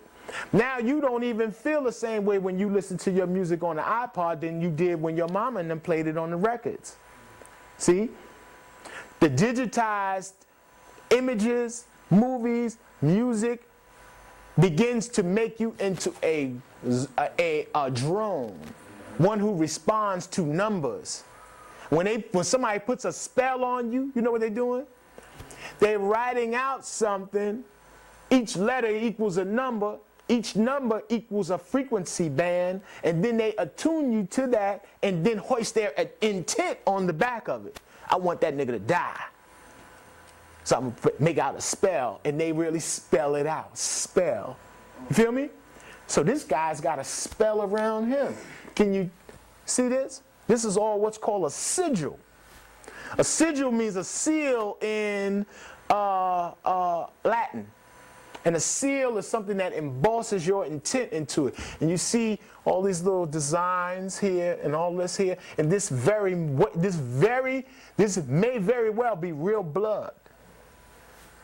See? Now all you got to do to get your intent across or put your intent into the astral realm is to create an image of it and just have it anywhere and accessible to the viewer, to the eyes of God.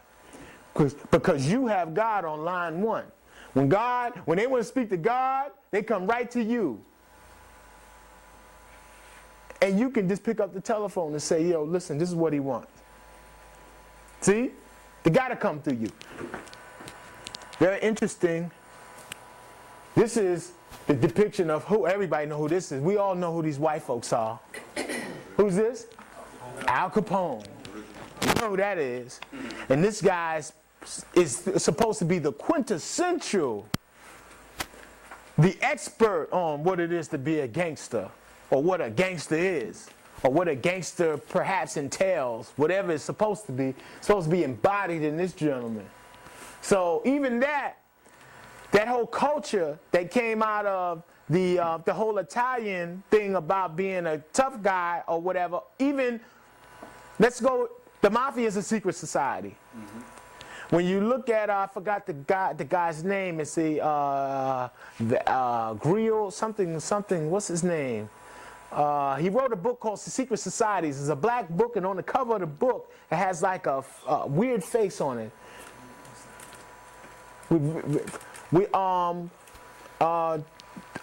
Madam, help the brother with the stuff. Now, I'm saying all this to say that in that particular book, and we'll get the name of it prior to our ending, in that book it speaks about how the whole code of not saying nothing, or muerta, muerto, whatever, muerta, of not saying nothing, has mystical meanings to it. So imagine the people who can operate if we could all keep a secret. You can't tell these niggas nothing nowadays because they'd say if you want to get something out, tell a phone, tell a friend, or tell a Negro, right? Because we can't keep our mouths shut. We have been placed in such a place where we are so insecure that we have to ostentatiously present ourselves. We got to let the world know where we at. You know what I'm saying? So that's how they play on us. And that's how they've essentially destroyed the mafia with Hollywood. When they made The Godfather, that destroyed their whole movement. Because now culture starts mimicking the tough guys, and then the tough guys start mimicking the movies. And then everybody's marginalized, and now I can bet what you're going to do next because I made the paradigm. I created the dialectic. Here we have another gangster. Who's this? Ronald Reagan. Ronald Reagan. What are some of the atrocious things that he's done? Anyone know? Anybody know what he did to the grape farmers? And he displaced thousands of families in California when he was the governor there by putting sanctions and shutting down the grape farmers. Or a lot of the wine that we be seeing in these wine shops come from the grapes that were picked by the people who own their own orchids, right? Whatever, what do you call, wherever they, valleys, wherever they grow them, vineyards, was owned by the people, wine vineyards, he took it all from them. Another atrocious thing that this gangster did was he cut, if anybody ever been in prison, they don't give you enough food as it is when you're there, right? He cut that in half when Brother George Jackson was in the prisons, and he writes about that in Soledad Brothers. This is why George was talking about the need for being disciplined, because when they do pull stunts like that, you'll be already prepared, which he was. And anybody know about George? George is the real deal. All right, they had George welded him shut in his prison cell. Very fast, brother. Then he passed the bill for the Church of Satan to exist. Ain't that something? Ain't that something? Well, they're all in cahoots because the Church of Satan actually do a lot of the mind-bending, mind control. Right, exactly. Because it's really, the Church of Satan is really taking what the Moors created in the form of the assassins from a gentleman named Umar Khayyam and the guy who, the old man on the mountain. created the whole mind control template for creating the perfect spy or the perfect weapon, which is a man that don't care about dying. Okay? Then they create through abuse, and I'll show you the abuse, and I'll show you the document, the declassified document on how to do. If you've seen the Bourne Ultimatum, who's seen the newest one? They said they had to abuse us to make us the perfect spies. So what are we? What are we? We are abused people. And we have become so decadent in our ignorance that now they could tell us on the trains in New York that if you see something, say something. Then they even say in some articles showing, because we thank you, New Yorkers, because you've seen something to say something, crime has gone down, so and so. We've received thousands of calls. So people don't be having nothing else on their mind or nothing to do. They're so mind controlled in their reactions to all of the trauma. Immediately what they do is they side with the oppressor. They go with the strength, so to speak. So now Ronald Reagan is not only was he an actor, right? Not only was he the governor, he was also the president of the United States. And he was such a good president because he read the script so well, right? Now, this guy's a gangster.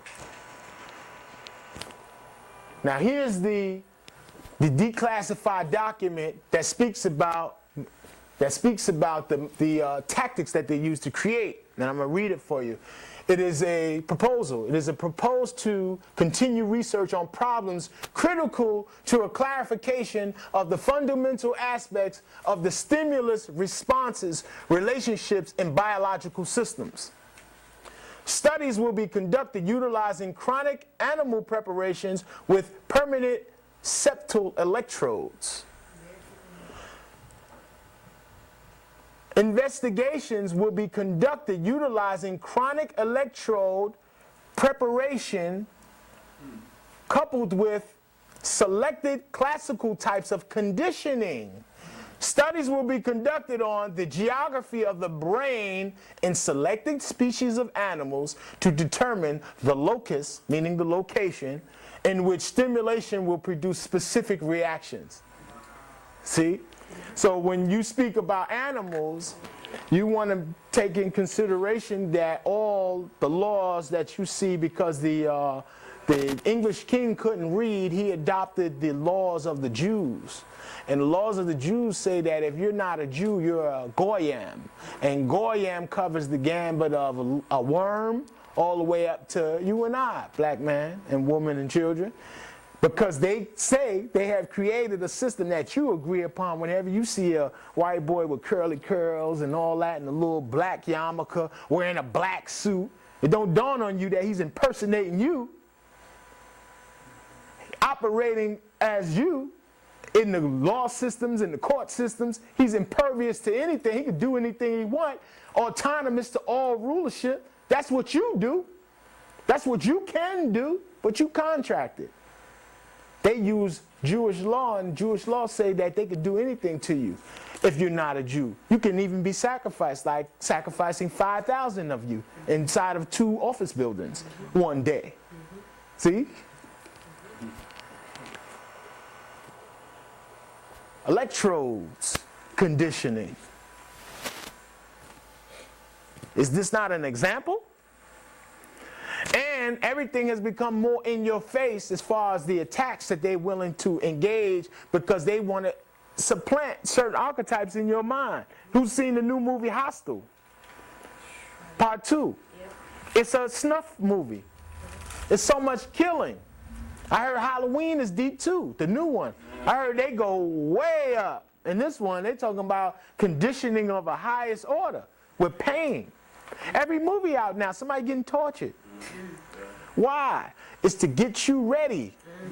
To get the pretense is going to be used like, you remember in the movies where they be, sit down, they be kind, sit down. You think it's a simple interrogation, and then here comes Hilda. Lady from the back with blood all on her apron, smoking a cigarette, and she's going to torture you. Because they know that torture also is a very spiritual ritual for them. When you're in pain and you ain't got nothing to say, they're saying, where's the money at? You don't know what money they're talking about. But if they can keep you alive long enough and torture you long enough, you begin to tell them things that they never knew. Because trauma creates wormholes. Wormholes which give you access to other areas of the psyche. This is why animal sacrifice and different sacrifices to orient yourself from a specific point in time are very necessary. The letting of blood, pain. This is why they got to keep a hypersensitive culture where we're killing each other. You always see women, they got to keep you where the most beautiful women to me are the women who are in their natural beauty and who cover themselves in the 3/4. Not all of that, you know, sisters do their thing, whatever, you know what I'm saying? But the most beauty is when the beauty deals with modesty and there's a covering, and that's beautiful. Is it not? So now they changed the template and make everything out. So they got us hypersensitive to every little thing. They could tweak and turn up the volume and turn it down whenever they get ready, because the density level of our consciousness is right there at their, they can attune themselves to it immediately. Another foul example of what they do to dehumanize people and make them, this is an excellent way of, now, who's ever heard of the 100th monkey theory? If I can introduce something into the culture and just get one person to do it every day, you don't even have to be by him. It'll send off a thought signature in the astral plane that we all share, and you'll begin to start doing it also. They call it the 100th monkey theory. Reverend Valentine spoke about it in Nanogenetic Mind Control and the Manipulation of Instinct, when he said that they had a whole distinct species of monkeys that began to start washing off their fruit before they fed their young. Monkeys before wasn't doing it. What happened was it began to reverberate to colonies and start exceeding even the species of the monkey, and monkeys all over the planet were starting to do the behavior that was established in one particular area. So this can occur with you and I. All you got to do to get one of us traumatized, and we'll send off that, you know how fear is so contagious. One person can, we all be down for something, but all you need is one person to be fearful. And what happens? It folds. Now, this is the mind control center. Get a zoom in on this. A mind control center of the Western world. Stanford University. Now, those of you who can't see it, I invite many of you to come up here. I want you to look at this. Please, many of you, come up here and look at this. I want you to check this out. Yeah, come on up. Look at this. Now, they got a science where they tell you who they are by showing it to you. They show you who they are. Here you got a tree, right? But look what's behind the tree. We got sheep. Sheep. See? Sheep? Sheep. Sheep. Sheep. This is like akin to telling us that we the sheep they talking about. Stanford University is the people in the environment of Stanford is the ones that made up the environment for the whole Black Panther thing to go down. And now they just bought the artifacts from the very people who manufactured the Black Panther Party. It's online. They taking back what they created. So when we thought that we was using nationalist socialism, we're going to talk about it later on, that we was dealing with an occult principle that was manufactured by the occultists, by members of the OTO, and Madame Blavatsky. Okay? And you can count, I believe it's a number of 12 sheep there. Very interesting that the word for sheep in Hebrew equals the number 322 in Gematria. Now what does 322 mean? That's the what? The skull and bones number. 322 also equals in Hebrew having sex, to copulate. 322 also equals in Hebrew tomb. And that's the name of where they hang out, in the tomb. It also equals sacrifice as well. Now this is What is this? Where's this at? That's looks like Yale. It looks like the Alhambra. Who's ever seen pieces of the Great Mosque? The Red Mosque in Spain. This is Stanford University. But yet utilizing the Moorish architecture. All the palm trees give it away. Let you know that you in the West Coast. Because they made LA in a desert plain. All the water that's in LA gets siphoned in through pipes. So they could take LA away whenever they want to also. Because it's all, and they brought these palm trees there and planted them there. So they weren't natural to the environment. Okay? They just made a city. Now, here's the tomb. This is where they congregate. The Skull and Bones men. This is where the gangsters hang out. The hangout. This is where the gangsters hang out.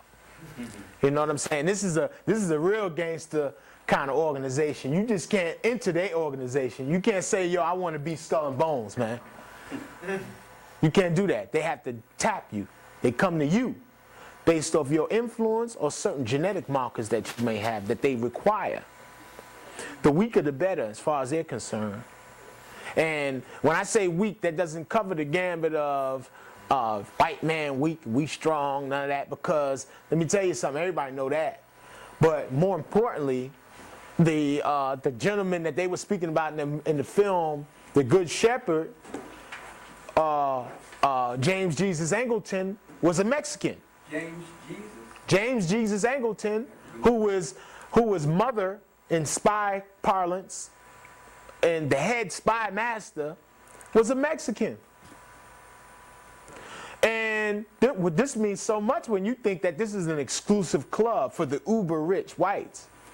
They've just recently also, when you read the books on it, started to allow women members. Never talk about that. Or they never even speak about the Burmese and Filipino and other members that they've now allowed to come into their fold, because it's all about finance. This is a serious gang. You promised to have a spot in the infrastructure of world planning forever, for the rest of your life. And they'll do anything to protect you. They'll kill 5,000, 10,000 people just to protect you. Go ahead, my brother, very fast. Is there any blacks in that organization? I don't doubt it. I don't doubt that it is. We always got a co-host, but you know what's more important? It don't even make a difference if you black or not in there, because they got Geronimo's. I know, but black, meaning black, whatever. Geronimo's skull is in the tomb. No, but I'm saying that the whole point is, I equate the Asians like the Europeans, because a European is nothing but a Caucasus Asian. He's the Asian that moves the Caucasus. Okay, well, we're getting with that's a whole nother branch of science. Huey Newton. This is a symbol. A symbol of what? Black Panther. Of what? Black Panthers. Someone said power. What else? Black power. What else? It's a symbol of the sun too as well. The sun rays. Right. Have you ever seen any like communist art? Yeah, it always got the sun. They often utilize the sun emanating from whoever the leader is, the rising sun. Playing off the messianic stories, Heru and all that. However, black power, no freedom, no justice, no peace, all of that. Freedom, kill the white man, all that is all mystical principles applied into what we perceive as politics. Okay? The Germans culminated and condensed it into the form of Nazism. Nazism is driven by the people having a knowledge that their very existence creates the well-being of the entire planet. The better they do, the better the planet does. Isn't that that's an awesome concept, is it not? It's actually our concept. Because where we're at, where my queen's mind is how the world is going to think, because she exists within the mind of the black man. So a lot of us been putting wisdom before the knowledge. Got to put the knowledge back before the wisdom and put the zero where it belongs, not before the one at the end. See? See? The black man represents divine potential. Divine potential. You ever turned the hose on and wasn't nobody at the end of it to hold it? You turn it up at full blast, what happens to the hose? Swings all over. That's the energy of masculinity in the universe. It's looking wherever. The feminine energy condenses and gives you focus, crystallizes your intent, your divine potential, crystallizing it, making it into a fruitive place for you to participate. When you feel, touch, taste, what you experience is all female. The intent to charge it is the masculine intent. Now, we have here image of a spiritual principle. They called it I corpus mysticum. Salvation of the world depends on the Germanic race. Now we got parts of it, because they again create concepts in their Hegelian dialectic, and you choose which side you want to be on. Either you a cop or you a robber, or you in jail. You know what I'm saying? You pick it out, you figure it out. The occult roots of Nazism. Secret Aryan cults and their influence on Nazi ideology. So now they're telling us that Nazism is actually occultism. Nazism was really manufactured by the work of a black man named Pascal Beverly Randolph, who is Rosicrucianism in the modern day.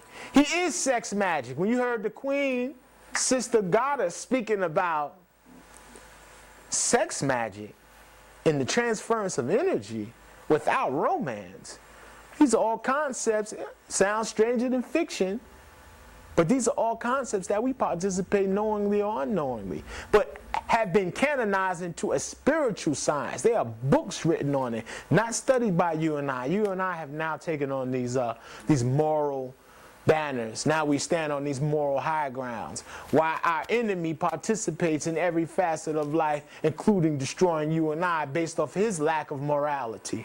So what does that mean? Do we get more moral to defeat the enemy? They say that one of the brothers with Nat Turner, when they was leaving one of the houses where they got busy, heard one of the children crying of the slave masters and went back and stomped the baby out. Is that cruel? Is that cruel? No. See? Here's the gangsters again. They're in school now. All these gentlemen have been tapped. And they all give them $25,000. But what kind of gang is that? They give you money once you come in. You can't ask to come in, but once they pick you, they give you a bump of money and all that. Then you get to have a top level position anywhere on the globe, killing, maiming people of color, doing what you want to do. Impervious, autonomous to anything. Just operating, doing what you want to do. Right? Who's this guy? Prescott. That's your boy. No, that ain't Prescott. That's your boy now.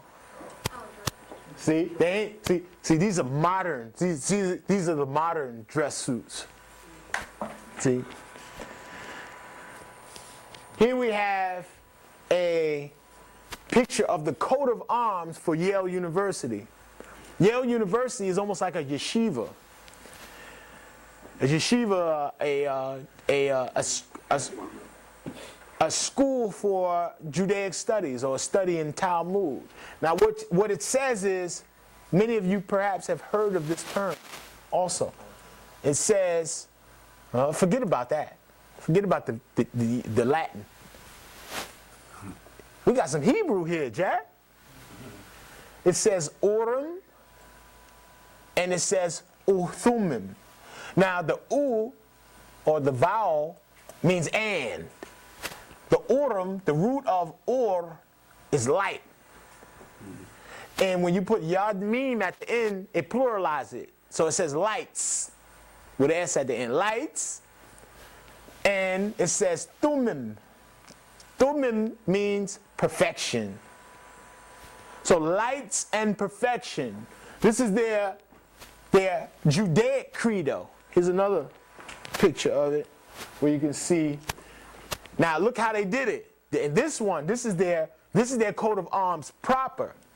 They put the roots at the top, but they put the pluralizations at the bottom. Whenever you see yom like this, it either means sea, like the waters, because the word for water is yam. Like any word for water or mother are similar. Like yam and ma, because the water is your mother. All things come out the water. Right? So when you say yam, even in Arabic, ma'im or mim all means water. So the reason why they use this as a marker for plurality is because as large as the sea is, it gives plurality more to something. So now we have light and perfection.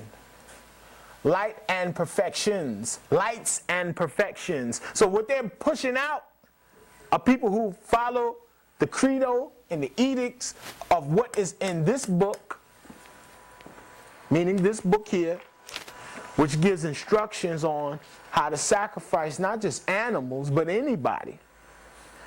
When they, in Freemasonry, when they be talking about sever you in twain if you tell a secret, that's all Judaic. It's all about the covenant. And to create a covenant, you must split a thing in half and walk in between it. See? So it's so much symbolism, it's ridiculous. We're going to show you some more stuff. Here's the gentleman. Who's this? Who? Pike. Albert Pike. Right. Again, the gentleman who made the 33 degrees. He made it up. He made it out of Gnosticism, Kabbalah, and Zoroastrianism, and all the books that he can carry in tow in the Ozarks, where he rewrote all of the degrees, and it took him 6 years to do it. So Black Masons, again, he was a Confederate general.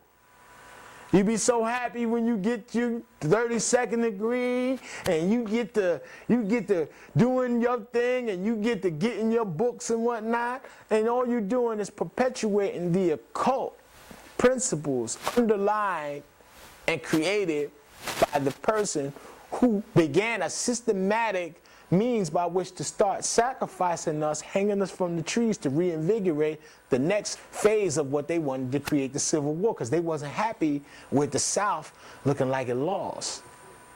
See, they didn't understand the financial interest that was ahead. It wasn't about the South or the North losing. It was about the change of jurisdiction and them using slavery to get them in a different financial situation to be able to put us here where we at now. Here we have Blavatsky. Now every picture I ever see of her, she looks like an empty person. But she went all the way to Tibet. You ever seen her books? It makes me think like... Theosophical Society, right? Right. And you cannot read cover to cover and comprehend Isis Unveiled, Secret Doctrine. Those are reference books. 2 and 3 pages require scholarship. 2 and 3 pages of it. So I'm sitting there looking, I'm saying, these crackers ain't write all this. She ain't gonna trick me and make me think that she sat there and verbatim know all this. Like I'm walking around, she walking around with all this information. Hell no. We had a whole underground network of people who were writing and establishing our spiritual principles, and she had access to all of that. She was going to Tibet to go get the gentleman, whoever read the book At the Feet of the Master. At the Feet of the Master was written by Krishnamurti. Krishnamurti was the real deal. She tried to get Krishnamurti when he was a little boy to come over here. Right. To have him sit in a circle and have white folks sit around him and ask him fancy questions, and he say deep stuff like Yoda, you know what I'm saying? Like, you know, all this breathe, this whatever. And then when he got hip to what they was doing and it was all about money, he flipped on the white folks, Krishnamurti. And when our brother Pascal Beverly Randolph was writing all his literature, she was behind creating the fuss about him saying that he was relinquishing the secrets. But everything that we do is the secret because we are the secret. Every time you open your mouth, you emanate. That's why they listen to you in your ignorance and even in your great intelligence. Because whatever you do, the black man is God. He could smoke crack. He could make a pyramid. You are indestructible. When you be seeing them brothers going down, because they in every major city, he be bugging, looking at shit, talking to himself, going in the garbage. You looking at the most decadent part of what it is to be existent. To be in existence. I was speaking to Reverend Valentine yesterday. He said they never tell people where they get the lotus leaf from. The lotus is the most beautiful flower. It's in, but it only grows in the most murkiest, and muddiest, and disgusting environments. So you must become primal. You must accept the fact that you are, what you say, a piece of shit, right? In order for you to know who you are. What did you say earlier about wisdom is what? Oh, to master intelligence, you must, to get it. To become wise. No, to master intelligence, you must conquer ignorance. Right. In order to master intelligence, you must conquer ignorance. Right. And I know. We're gonna get. I know. That's my man. I caught you off guard. Yeah. Now look, here we have symbolisms from. These are signs. I'm giving y'all some heavy secrets, Jack. These are signs, symbols for the different degrees in the Golden Dawn. The Golden Dawn are the occultists that come in the tradition of McGregor Mathers and Dion Fortune, William Walter Atkinson. Then you have the gentleman William Butler Yeats, who was the Irish poet. Then you have Aleister Crowley. You have Israel Regardie. Now, we wouldn't have none of these degrees unless Israel Regardie published the Golden Dawn stuff. Real quick. The bottom right is... Okay. Now, we be doing things and don't even be knowing what we're doing them, right? Now, very important. Let's go here before we go there. What is this? Adam. Of what? Carbon. Of copper. Carbon. Copper. Because copper has how many? 29 electrons and components to make it what it is, right? 29 is very significant. The fact that it uses 29, it resonates off the number 11. That's the number. Right. Because copper, when you go to any lodge of Freemasonry, or you go to the Book of Kings, it says when you come to King Solomon's temple, what's outside? 2 bronze pillars. In Hebrew, the word for bronze is serpent. It's the same for serpent. Nakash. The serpent that they're talking about is what? It's your DNA. Copper is very significant in your DNA structure as well as how it plays into your use of melanin. So whenever someone gets gray, little gray hair, it signifies copper depletion. This is why in the Bible it says the almond tree flourishes. The almond tree flourishes, meaning as you get older, the almond tree flourishes. You no longer need the copper base. But copper has always been in the artifices because copper has analgesic properties. You could rub it on a wound and the wound will begin to heal. You could create what this is. This is an ankh, which is a natural machine. The very fact, I could point it at my intent and say my intent and act as though like this would be like something out of a science fiction movie, it will amplify my thinking. This is an electromagnetic device. It emits negative ions. You can even take it, the brother who made it for me, KB, down in Georgia, if anybody would like information on how to get them, right, you can call me at 718-506-4518, and I'll hook you up with the brother. Do we got his number with us? What is it? 454-2681. 404 454. Say it again. 2681. And the brother has a bracelet there. What's the name of that stone? A turquoise stone inside the bracelet.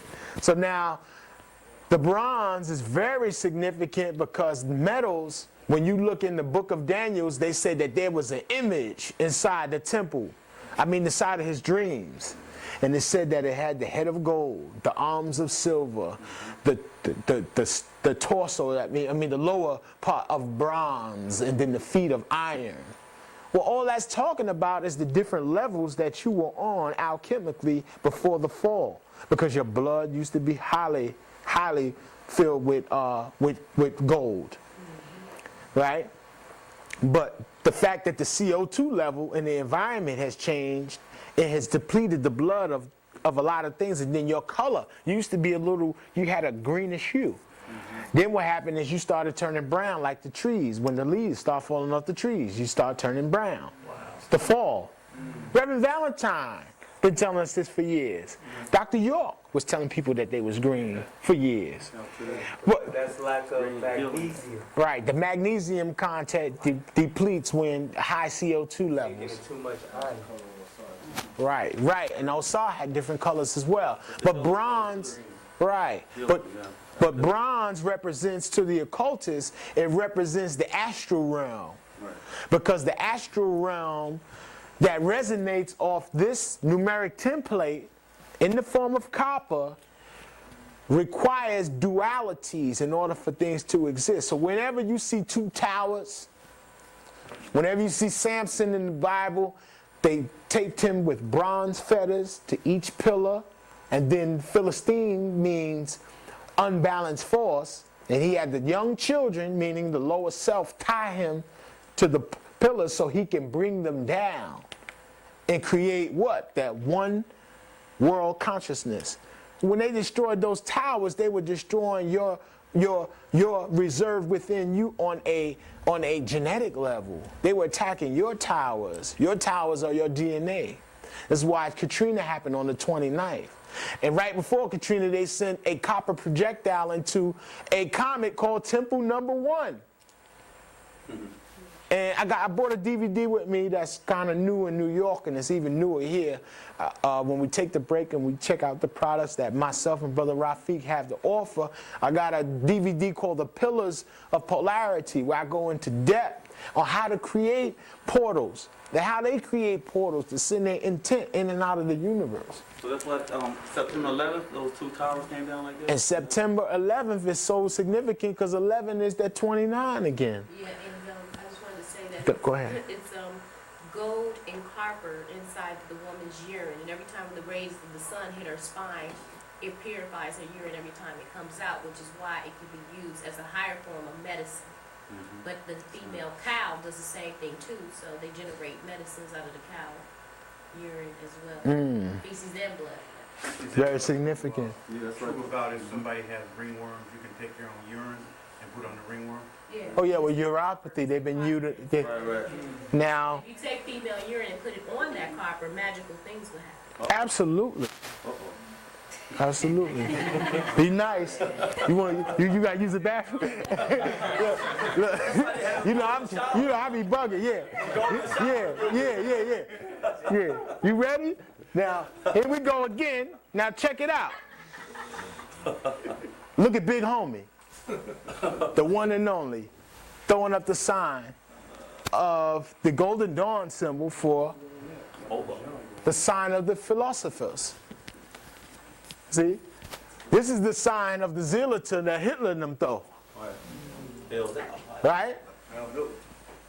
This is the sign that you can see. Some people don't. They be like this, right?